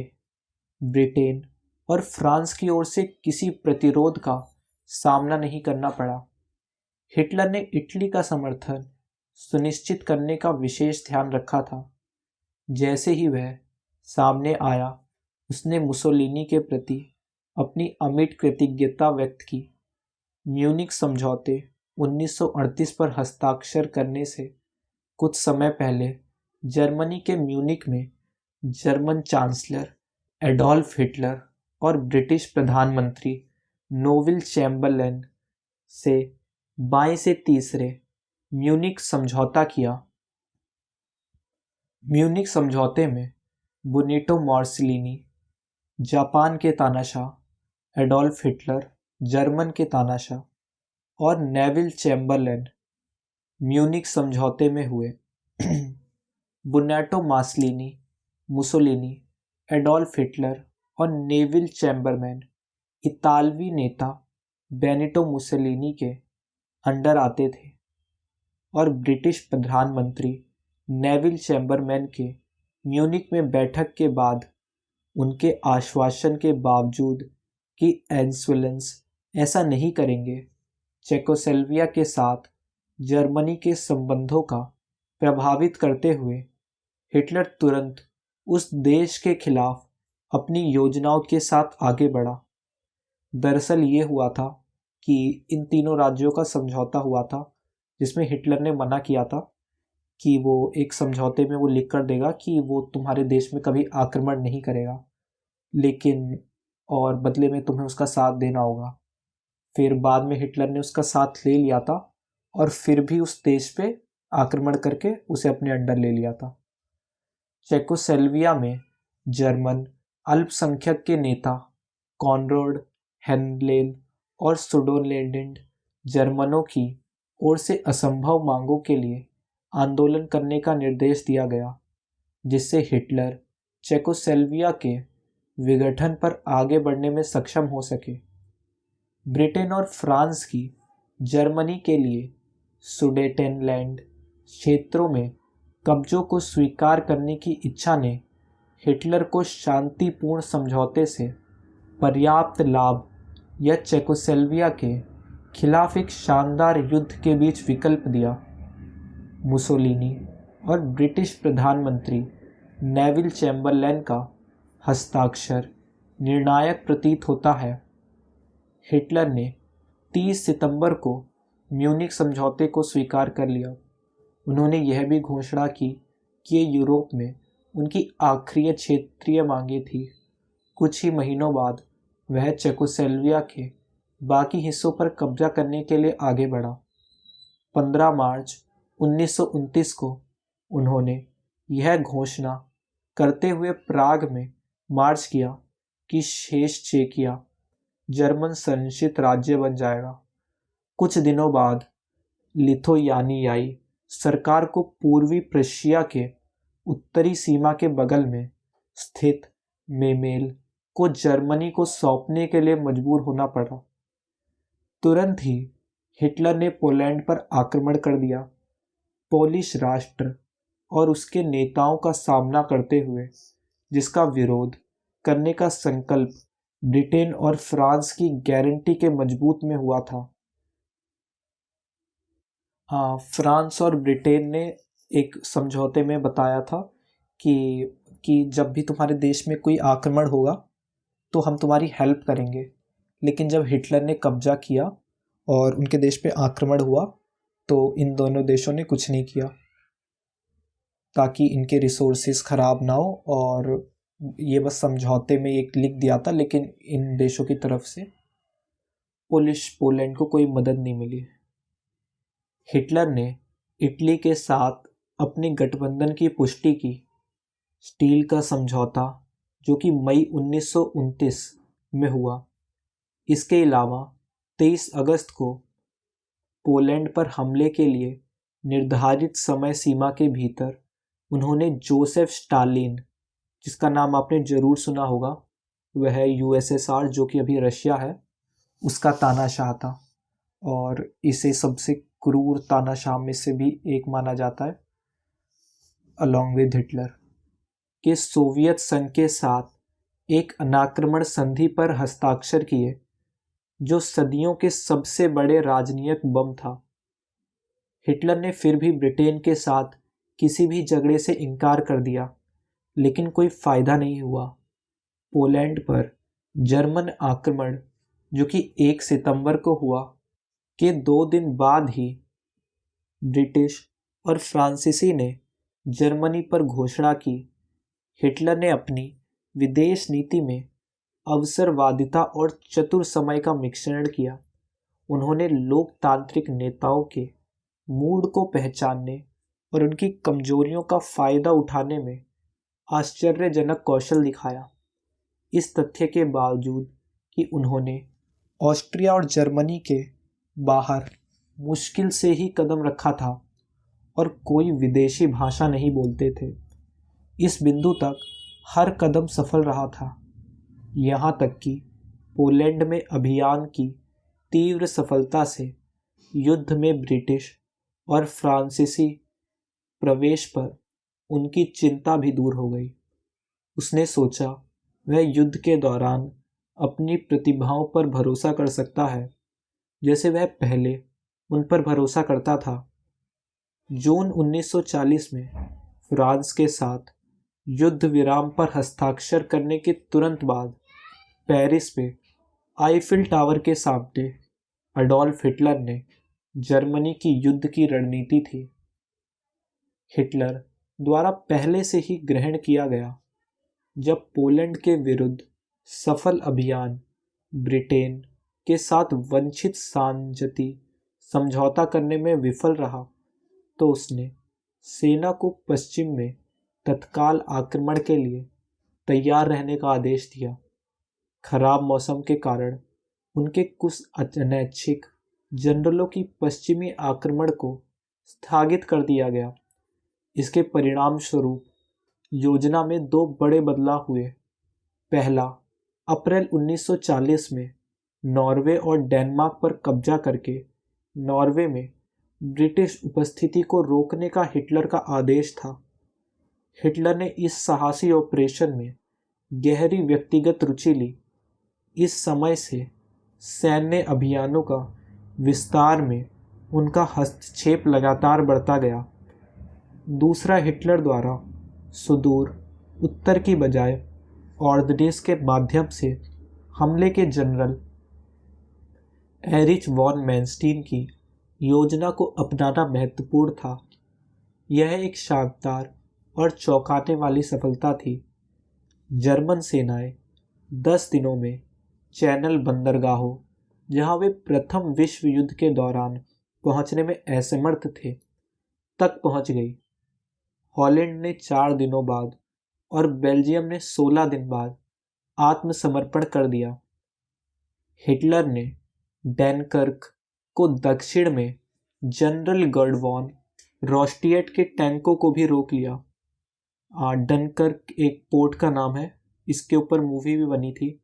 हिटलर जब किसी पे आक्रमण करता था तो वो ब्लिट्स टेक्निक का यूज़ करता था कि एक तो वो बहुत जल्दी होती थी और एक वो होती थी कि वो सैनिकों पे आगे से भी हमला करती थी और अपने वो पीछे से भी सैनिक ले आता था साइड से, तो मतलब कि एक तरीके से बीच में घेर लेता था वो, तो उसे वो ब्लिट्स टेक्निक बोलता था। ड्रोन्स और भी उसके वो टैंक्स वगैरह वो पूरे एकदम मतलब अपनी फुल फोर्स लेके और काफ़ी तेज़ी से हमला करता था कि दुश्मन को बचने का टाइम ही ना मिल पाए।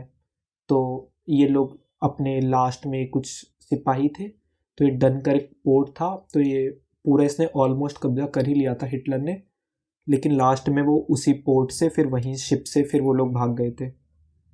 हाँ, तो उसके बाद हम कहाँ थे, 22 जून को हिटलर ने 1918 के युद्ध विराम के स्थान पर फ्रांसीसियों के साथ एक विजयी युद्ध विराम पर हस्ताक्षर किए। एडोल्फ हिटलर और बेनेटो मुसोलिनी, जो कि इतालवी तानाशाह बेनिटो मुसोलिनी जर्मन तानाशाह एडोल्फ हिटलर के अच्छे दोस्त थे, द्वितीय विश्व युद्ध के दौरान उनके साथ चल रहे हैं। हिटलर को आशा थी कि अंग्रेज युद्ध विराम पर बातचीत करेंगे। जब ऐसा नहीं हुआ तो वह ब्रिटिश वायु शक्ति को खत्म करने के साथ साथ ब्रिटेन पर आक्रमण की योजना बनाने के लिए आगे बढ़ा। उसी समय सोवियत संघ पर आक्रमण की तैयारी शुरू हो गई थी, जो हिटलर के विचार में महाद्वीप पर जर्मन नियंत्रण के खिलाफ ब्रिटेन की आखिरी उम्मीद थी। फिर मुसोलिनी ने ग्रीस पर आक्रमण किया, जहां इटालवी सेनाओं और विफलताओं के कारण जर्मन सेनाओं को बाल्कन और उत्तरी अफ्रीका में उनकी सहायता के लिए आना आवश्यक हो गया। मार्च 1941 में यूगोस्लाविया में तख्तापलट से हिटलर की योजनाएं और भी बाधित हो गई, जिसने जर्मनी के साथ समझौता करने वाली सरकार को उखाड़ फेंका। हिटलर ने तुरंत अपनी सेनाओं को यूगोस्लाविया को अपने अधीन करने का आदेश दिया। भूमध्य रंगमंच में अभियान हालांकि सफल रहे, रूस पर आक्रमण की तुलना में सीमित थे। सोवियत संघ पर नियोजित आक्रमण किया गया। ऑपरेशन बारबरोसा से हिटलर कुछ सेनाओं को बचा रहा था। हेनरिक हिमलर और एडोल्फ हिटलर ने निजी गार्ड की सभी की समीक्षा कर रहा था। जर्मन सेना तेजी से सोवियत संघ में आगे बढ़ी। जब जर्मनी ने ये अपना आसपास के सारे अपने देश कब्जे में पोलैंड और वो जो भी इसके आसपास थे, चेकोस्लोवाकिया, ऑस्ट्रिया, जो कि सब उसने फिर जर्मनी के अंडर कर लिए। उसके बाद जो यूएसएसआर था, जिसे हम रशिया मानते हैं, जर्मनी ने पहले उसके साथ उसने समझौता कर रखा था कि हम एक साथ हैं, लेकिन फिर हिटलर ने उस पर भी वो बस एक समझौता नाटक के लिए था। हिटलर पूरे वर्ल्ड पर कब्जा करना चाहता था और अपनी आर्यन रेस को सुपीरियर जो मानता था, वो वहाँ के लोग, एक जाति आर्यंस की जिसे वो सुपीरियर मानता था, तो वो सब लोगों से नफरत करता था और वो पूरे वर्ल्ड को जर्मनी के अंडर देखना चाहता था। वो पूरे वर्ल्ड का तानाशाह बनना चाहता था। इसलिए हिटलर का सच में उसका कोई मित्र नहीं था। हाँ, तो फिर जर्मन सेना ने यूएसएसआर के साथ जिसके उसने पहले समझौता किया था, उसी पे उसने लास्ट में अटैक कर दिया, जो कि हिटलर की सबसे बड़ी गलती भी मानी जाती है। लगभग 3 मिलियन रूसी कैदियों को उसने बंदी बना लिया। उसके बाद वह जोसेफ स्टालिन को मारने के लिए यूएसएसआर की कैपिटल तक उसकी सेना पहुंच गई थी, लेकिन वह अपने रूसी प्रतिद्वंदी को नष्ट करने में विफल रही। हिटलर अपने जनरलों के साथ संबंधों में दबंग हो गया। वह मुख्य हमले के उद्देश्य के बारे में उनसे असहमत थे और उन्होंने एक ही उद्देश्य पर ध्यान केंद्रित करने में असफल होकर समय और अपनी ताकत बर्बाद कर दी। हिटलर काफ़ी आगे तक पहुंच गया था, ऑलमोस्ट जहां उसका कैपिटल है वहां तक पहुंच गया था। यूएसएसआर के कैपिटल तक, उसकी मॉस्को है आई थिंक, वहां तक पहुंच गया था। उसके बाद वहीं पे वो रहता था, जोसेफ स्टालिन वहां का तानाशाह। लेकिन नेचर ने वहां का साथ दिया, रशिया का। उसके पास जो बहुत ठंड होती है रशिया में, तो उस टाइम पे जो उसके इक्विपमेंट्स उनकी सेना के पास थे ठंड के, क्योंकि वो वहीं पे ट्रेनिंग करती थी, और अचानक से उसी टाइम फिर ठंड का मौसम आ गया कैपिटल में पहुंचते पहुंचते। फिर एक रशिया जो यूएसएसआर है, सोवियत यूनियन, उसको एक एडवांटेज मिला और वहाँ से उसने हिटलर की सेना को पछाड़ना शुरू किया और वहाँ से हिटलर की एक हारने का जो फेस है वो स्टार्ट हो गया। यह स्पष्ट कर दिया गया कि हिटलर की एक भी अभियान की उम्मीदें पूरी नहीं हो सकती। अगले दिन 7 दिसंबर को जापानियों ने पर्ल हार्बर में अमेरिकी सेना पर हमला कर दिया। पर्ल हार्बर का आपने नाम सुना होगा। इसी की वजह से सिर्फ पर्ल हार्बर जो उनका वो था, जहाँ पे पोर्ट था, जहाँ पे वो अपने सारे हथियार वगैरह रखते थे अमेरिका का, उसी पे जापान ने हमला किया था। जो मुसोलिनी वहाँ के तानाशाह थे उन्होंने करवाया था। इसी की वजह से अमेरिका ने एटम बॉम्ब गिराया था हिरोशिमा और नागासाकी पर, सिर्फ पर्ल हार्बर के हमले के बाद ही। जापान के साथ हिटलर के गठबंधन ने उसे संयुक्त राज्य अमेरिका पर युद्ध की घोषणा करने के लिए मजबूर किया। इसी क्षण से उनकी पूरी रणनीति बदल गई। उन्होंने आशा की और कोशिश की कि अपने आदर्श फ्रेडरिक द्वितीय महान की तरह कि वे अपने विरोधियों को अप्राकृतिक गठबंधन को तोड़ने के लिए उनमें से एक या दूसरे को शांति बनाने के लिए मजबूर कर दें। अंत में स्टैलिन और विंस्टन चर्चिल और फ्रैंकलिन ली रूजवेल्ट के बीच अटूट गठबंधन टूट गया, लेकिन हिटलर के लिए बहुत देर हो चुकी थी। उन्होंने पूर्ण युद्धकालीन आधार पर जर्मन अर्थव्यवस्था को पुनर्गठन का भी आदेश दिया। बर्लिन में 1936 के टाइम पे संयुक्त राज्य अमेरिका के जैसे ओवेंश ग्रीष्मकालीन ओलंपिक खेलों में पुरुषों की 200 मीटर में प्रतिस्पर्धा करते हुए ओवेंस ने कुल 4 स्वर्ण पदक जीते थे।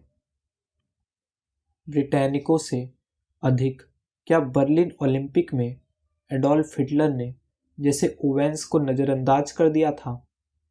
इस बीच हिमलर ने यूरोप में एक नई व्यवस्था के लिए जमीन तैयार की। 1933 से 1929 तक और कुछ मामलों में युद्ध के पहले वर्षों के दौरान भी हिटलर का उद्देश्य ग्रेटर जर्मन रीच से यहूदियों को बाहर निकालना था। 1941 में यह नीति निष्कासन से बदल गई। नाजी शासन के तहत बनाए गए एकाग्रता शिविरों का विस्तार किया गया और इसमें ऑशविट्ज़ जैसे विनाश शिविर और मोबाइल विनाश दस्ते एट्ज़ुग्रुप्पेन को शामिल किया गया। हालांकि कैथोलिकों, पोल्स, समलैंगिकों, रोमों और विकलांगों को उत्पीड़न के लिए निशाना बनाया गया था। अगर पूरी तरह से विनाश नहीं किया गया तो पीड़ितों में जर्मनी, पोलैंड और सोवियत संघ के यहूदी अब तक सबसे अधिक संख्या में थे। जर्मनी के कब्जा वाले यूरोप में युद्ध के दौरान लगभग 60 लाख से भी ज़्यादा यहूदी मारे गए थे। जब उनकी संख्या को मापा गया तो अन्य लोगों की संख्या कम थी। 1945-1942 के अंत में अल अलामीन और स्टैलिनग्राद में हार और फ्रांसीसी उत्तरी अफ्रीका में अमेरिका लैंडिंग ने युद्ध में निर्णायक मोड़ ले लिया और हिटलर के चरित्र और जीवन के तरीके में बदलाव आना शुरू हो गया। पूर्व में अपने मुख्यालय से संचालन का निर्देश करते हुए उन्होंने बमबारी वाले शहरों का दौरा करने या कुछ निकासी की अनुमति देने से इनकार कर दिया और वह अपने चिकित्सक थियोडोर मोरेल और उनके द्वारा ली जाने वाली बड़ी मात्रा और विभिन्न प्रकार की दवाओं पर निर्भर हो गए। फिर भी हिटलर ने दुर्भाग्य के सामने जोरदार प्रतिक्रिया करने की शक्ति नहीं खोई थी। जुलाई 1943 में मुसोलिनी की गिरफ्तारी और इतालवी युद्ध विराम के बाद उन्होंने न केवल इतालवी सेना द्वारा आयोजित सभी महत्वपूर्ण पदों पर कब्जा करने का निर्देश दिया, बल्कि मुसोलिनी को बचाने का भी आदेश दिया। इस इरादे से कि वह एक नई फांसीवादी सरकार का नेतृत्व करे। हालांकि पूर्वी मोर्चे पर बढ़त बनाए रखने की संभावना कम होती जा रही थी। उनकी सेना कमांडरों के साथ संबंध तनावपूर्ण हो गए, खासकर एसए शुट्ज़स्टाफेल डिवीजनों को आगे बढ़ते महत्व के साथ। इस बीच यू बोट अभियान की सामान्य विफलता और जर्मनी पर बमबारी ने जर्मन जीत की संभावनाओं का बहुत कम कर दिया। जुलाई की साजिश विफल होने के बाद एडोल्फ हिटलर और बेनिटो मुसोलिनी हिटलर पर प्रयास करने लगे। जुलाई 1944 व्हाइट रोज और स्कॉल्स के बारे में जाने। एक गुप्त छात्र समूह जो नाजी शासन के खिलाफ खड़ा हुआ था। व्हाइट रोज और स्कॉल्स के बारे में जाने।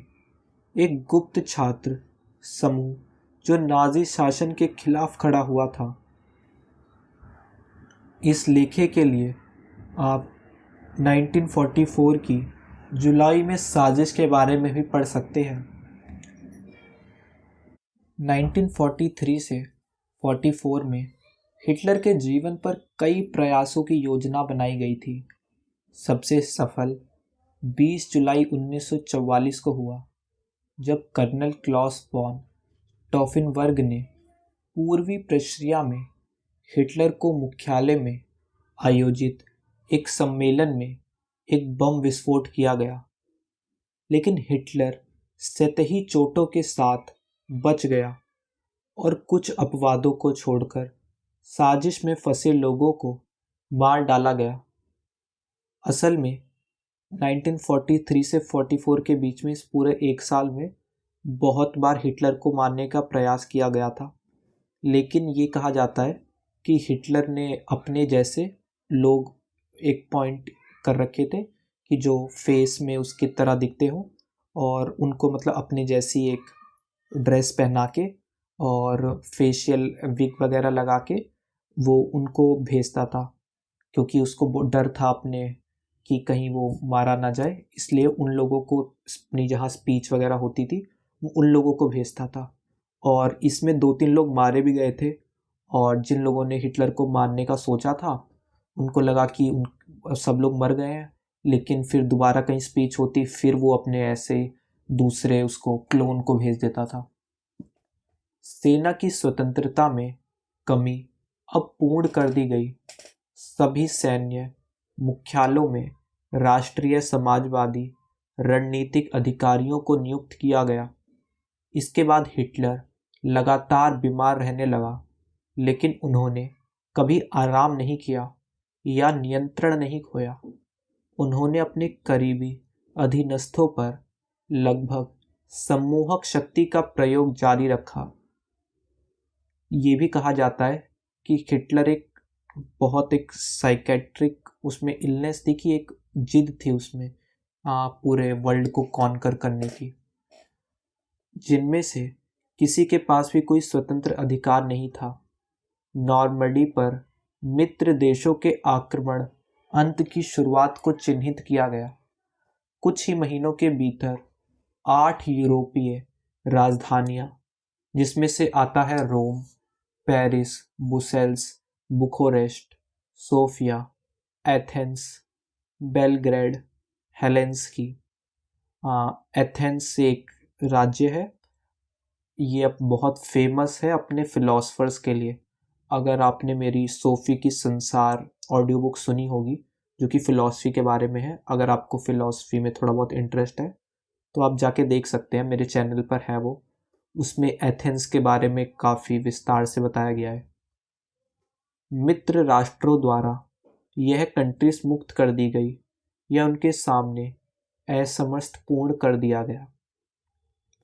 दिसंबर 1944 में हिटलर ने अमेरिकी और ब्रिटिश सेनाओं को विभाजित करने के उद्देश्य से अर्धेनेश में एक आक्रमण हमले की निर्देशित करने के लिए अपना मुख्यालय पश्चिम में स्थानांतरित कर दिया।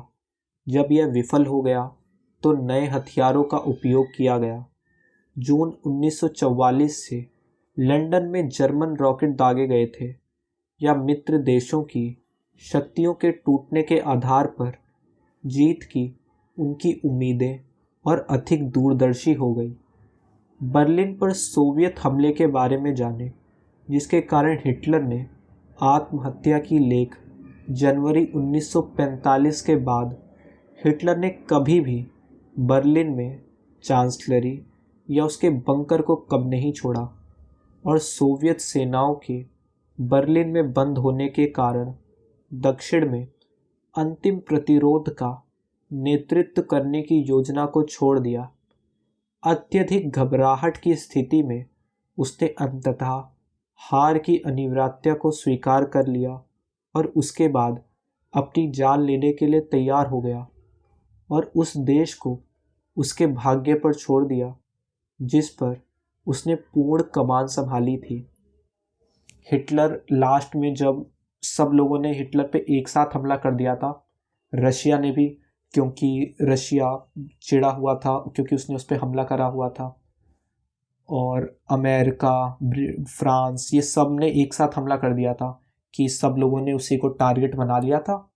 तो हिटलर लास्ट में अपने बंकर में जहाँ रहता था कि कुछ ज़्यादा कहीं बम वगैरह गिरे तो बंकर नीचे बने होते हैं बेसमेंट में कि उसे कुछ नहीं होता, तो उसे जब पता लगा कि सारी सेनाएं उस तक पहुंचने वाली हैं तो उसने खुद ही को गोली मार ली बंकर में ही। इससे पहले 2 और अधिनियम बाकी थे। 28 से 29 अप्रैल को आधी रात को उन्होंने ईवा ब्राउन से शादी की।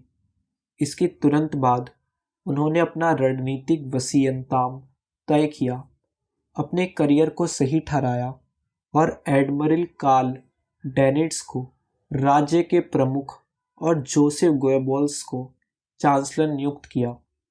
30 अप्रैल को उन्होंने गोएबल्स और बचे हुए कुछ अन्य लोगों से विदाई ली, फिर अपने कमरे में चले गए और खुद को गोली मार ली। उसकी पत्नी ने जहर खा लिया। उनके निर्देशों के अनुसार उनके शरीर जला दिए गए।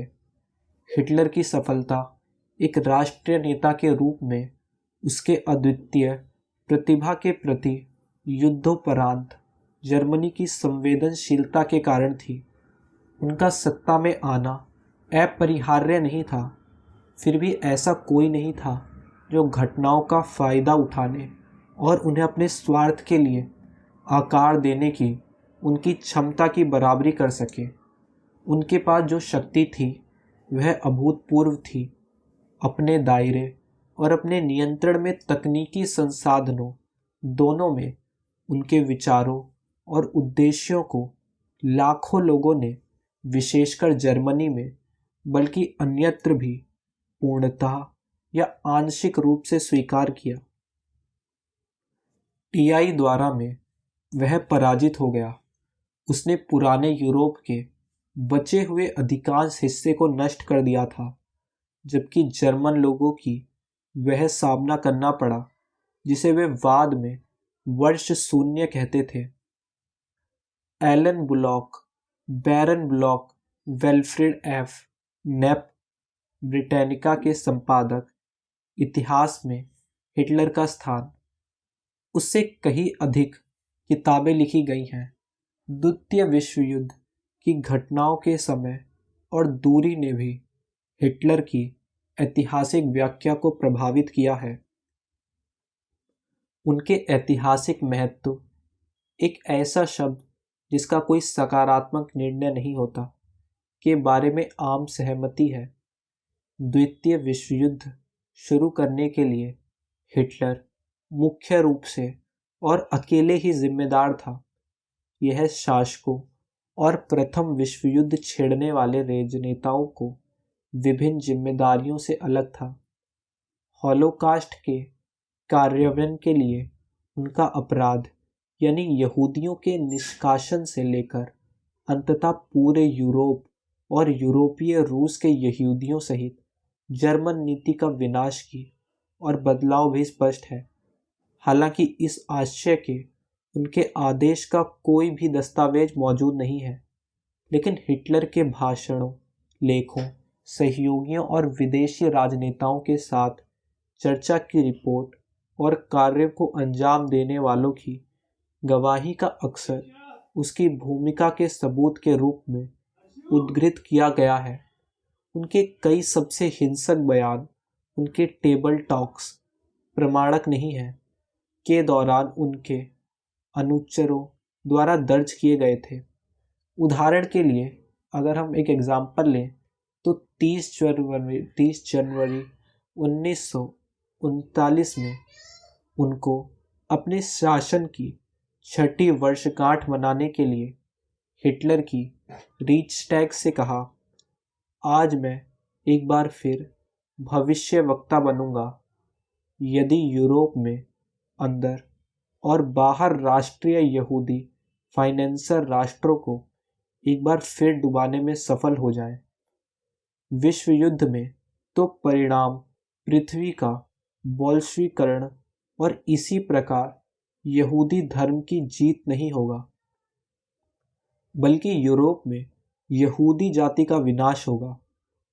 अप्रैल 1945 में अपनी आत्महत्या से ठीक पहले लिखी गई अपनी अंतिम वसीयत और वसीयत में उन्होंने जर्मनों पर यहूदियों के खिलाफ संघर्ष जारी रखने का आरोप लगाया।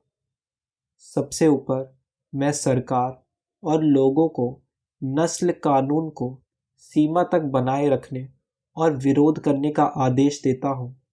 निर्दयतापूर्वक सभी राष्ट्रों को जहर वाला अंतर्राष्ट्रीय यहूदियों, जीवित जर्मन दस्तावेजों और उनके रिकॉर्ड किए गए भाषणों और अन्य बयानों की बड़ी मात्रा के विशाल द्रव्यमान के बावजूद हिटलर जैसा कि उन्होंने खुद कुछ अवसरों पर कहा था, एक गुप्त व्यक्ति था और उनके कुछ विचार और निर्णय कभी कभी उनकी सार्वजनिक अभिव्यक्तियों से भिन्न होते थे।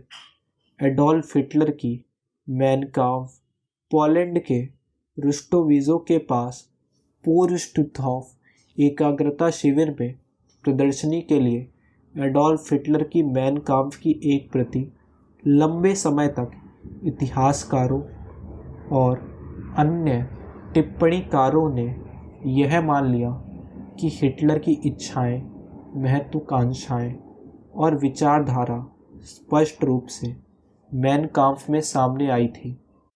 हालांकि मैन काम्फ, जिसके बारे में हम आपको पहले भी बता चुके हैं, जिसका इंग्लिश में या हिंदी में जिसका मतलब होता है कि मेरा संघर्ष, यह बुक उन्होंने जब वो जेल में बंद थे जब उन्होंने लिखी थी अपनी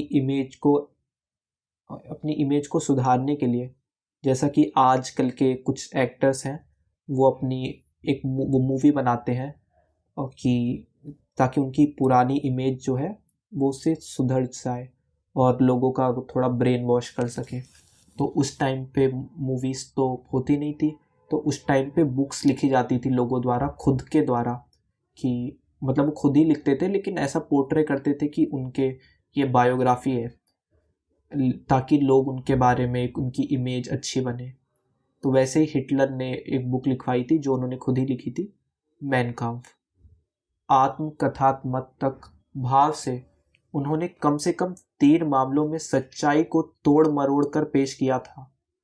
उनके पिता के साथ उनका रिश्ता, जो कि मैन काम्फ में उनके द्वारा बताए गए संतान संबंधी स्नेह से बहुत अलग था। वियना में उनका जीवन की स्थितियां, जो उनके द्वारा बताई गई तुलना में अत्यधिक गरीबी से कम चिन्हित थी, और उनके वियना वर्षों के दौरान उनकी विश्व की दृष्टिकोण का क्रिस्टलीकरण, जिसमें उनका यहूदी विरोधीवाद भी शामिल है। अब सबूत बताते हैं कि यह क्रिस्टलीकरण बहुत बाद में म्यूनिक में हुआ। हिटलर के बारे में लोकप्रिय दृष्टिकोण में अक्सर उसके मानसिक स्वास्थ्य के बारे में धारणाएं शामिल होती हैं। हिटलर को पागलपन का श्रेय देने की प्रवृत्ति रही है। उसके उग्र विस्फोटों को यदि कदा सबूतों के बावजूद हिटलर की क्रूरताएं और उसकी सबसे चरम अभिव्यक्तियां और आदेश एक ठंडी क्रूरता को सुझाव देते हैं, जो पूरी तरह से सचेत थी। हिटलर को पागलपन का दोषी ठहराना निश्चित रूप से उसे अपने कार्यों और शब्दों के लिए जिम्मेदारी से मुक्त कर देगा, क्योंकि यह उन लोगों को जिम्मेदारी से भी मुक्त हो जाता है जो उसके बारे में आगे सोचने को तैयार नहीं है। उनके मेडिकल रिकॉर्ड के व्यापक शोध से भी यह पता चलता है कि कम से कम अपने जीवन के अंतिम 10 महीनों तक वह बीमारी से गंभीर रूप से विकलांग नहीं थे।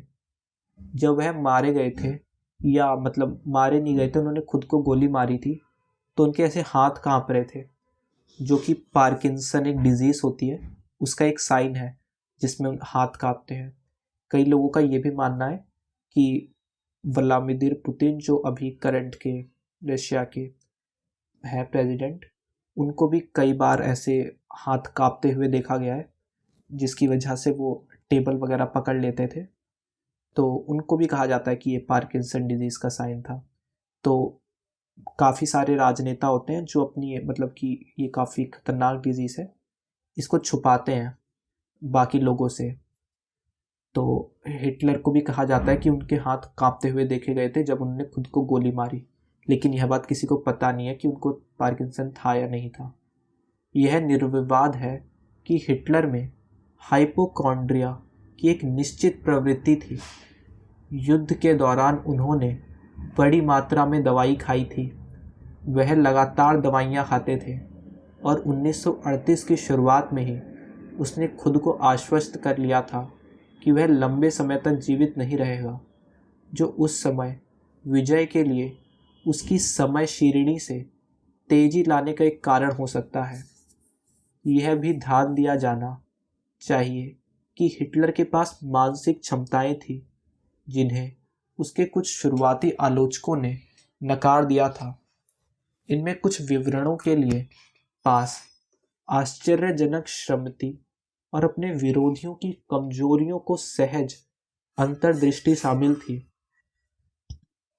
फिर ये प्रतिभाएं उसके द्वारा आदेशित और किए गए क्रूर और बुरे कार्यों के लिए उसकी जिम्मेदारी को कम करने के बजाय बढ़ा देती हैं। उनकी सबसे आश्चर्यजनक उपलब्धि जर्मन और ऑस्ट्रियाई लोगों को विशाल जनसमूह को अपने पीछे एकजुट करना था। अपने पूरे करियर के दौरान उनकी लोकप्रियता नेशनल सोशलिस्ट पार्टी के लोकप्रियता से अधिक बड़ी और गहरी थी। अधिक अधिक जर्मनों ने अंत में उन पर विश्वास किया। यह 19वीं और 20वीं शताब्दी के लगभग सभी तानाशाहों में से एक थे जो विशेष रूप से प्रभावशाली है। जब हम मानते हैं कि 20वीं सदी में जर्मन सबसे अधिक शिक्षित लोगों में से एक थे, इसमें कोई संदेह नहीं है कि जर्मन लोगों के भारी बहुमत ने हिटलर का समर्थन किया था, हालांकि अक्सर केवल निष्क्रिय रूप से। उस पर उनका भरोसा नाजी पदानुक्रम पर उनके भरोसों से कहीं अधिक था। निसंदेह इस समर्थन में आर्थिक और सामाजिक सफलताओं का योगदान दिया, जिसका श्रेय उन्होंने अपनी शुरुआती नेतृत्व के दौरान पूरी तरह से लिया। बेरोजगारी का आभासी रूप से गायब होना, जनता की बढ़ती समृद्धि, नए सामाजिक संस्थान और जर्मन की वृद्धि 1930 के दशक में प्रतिष्ठा, अन्य आधुनिक अधिनायकवादी तानाशाही के इतिहास में अद्वितीय उपलब्धियां। उनके कुछ विचारों के आध्यात्मिक और बौद्धिक प्रवृत्तियों के बावजूद कोई जर्मन राष्ट्रीय नेता नहीं है जिससे उनकी तुलना की जा सके। संक्षेप में, उनका कोई अग्रदूत नहीं था। उनमें और अन्य तानाशाहों के बीच एक और अंतर था। 1938 तक हिटलर ने जर्मनी को यूरोप और शायद दुनिया का सबसे शक्तिशाली और भयभीत देश बना दिया था। उन्होंने यह सब बिना युद्ध के हासिल किया, और अब कुछ इतिहासकार हैं जो कि कहते हैं कि यदि सामूहिक फांसी शुरू होने से पहले 1938 में उनकी मृत्यु हो जाती तो वे जर्मन लोगों के इतिहास में सबसे महान राजनेताओं के रूप में नीचे चले जाते। वास्तव में वह 1940 में युद्ध जीतने के बहुत करीब पहुंच गए थे, लेकिन ब्रिटेन ने प्रतिरोध ने उसे विफल कर दिया। फिर भी तीसरे रह को हराने के लिए सोवियत संघ के बाद जबरदस्त और कई मामलों में असामान्य एंग्लो अमेरिकन गठबंधन की आवश्यकता पड़ी, और यह मानने का कारण है कि कोई भी पक्ष अकेले उस पर विजय नहीं पा सकता था। साथ ही यह उनकी क्रूरता और उनके कुछ फैसले ही थे जो उनके विनाश का कारण बने, जिससे पूंजीपतियों और कम्युनिस्टों, चर्चिल और रूजवेल्ट और स्टालिन के असामान्य गठबंधन का एक साथ बांध दिया गया। हिटलर सोचता था कि वह एक महान राजनेता है, लेकिन उसे इस बात का एहसास नहीं था कि उसने जो कुछ किया था उसकी बिना शर्त अवमानना की गई थी। उसने सोचा कि उसके शत्रुओं का गठबंधन अंततः टूट जाएगा और फिर वह किसी एक पक्ष के साथ समझौता करने में सक्षम होगा। ऐसा सोचकर उसने खुद को धोखा दिया। हालांकि ऐसी इच्छाएं और आशाएं कई जर्मनों के बीच अंत तक मौजूद थी। हिटलर के खुले और छिपे हुए प्रशंसक अभी भी मौजूद हैं, और न केवल जर्मनी में, उनमें से कुछ बुराई की प्रभावशीलता के दुर्भावनापूर्ण आकर्षण के कारण, अन्य लोग हिटलर की उपलब्धियों के लिए प्रशंसा के कारण, चाहे वे कितना भी क्षणभंगुर या क्रूर क्यों ना हो, हालांकि उसके नाम के साथ जुड़ी क्रूरताओं और अपराधों के कारण यह संभावना नहीं है कि बुराई के अवतार के रूप में हिटलर की प्रतिष्ठा कभी नहीं बदलेगी। धन्यवाद इस बुक को पूरा सुनने के लिए।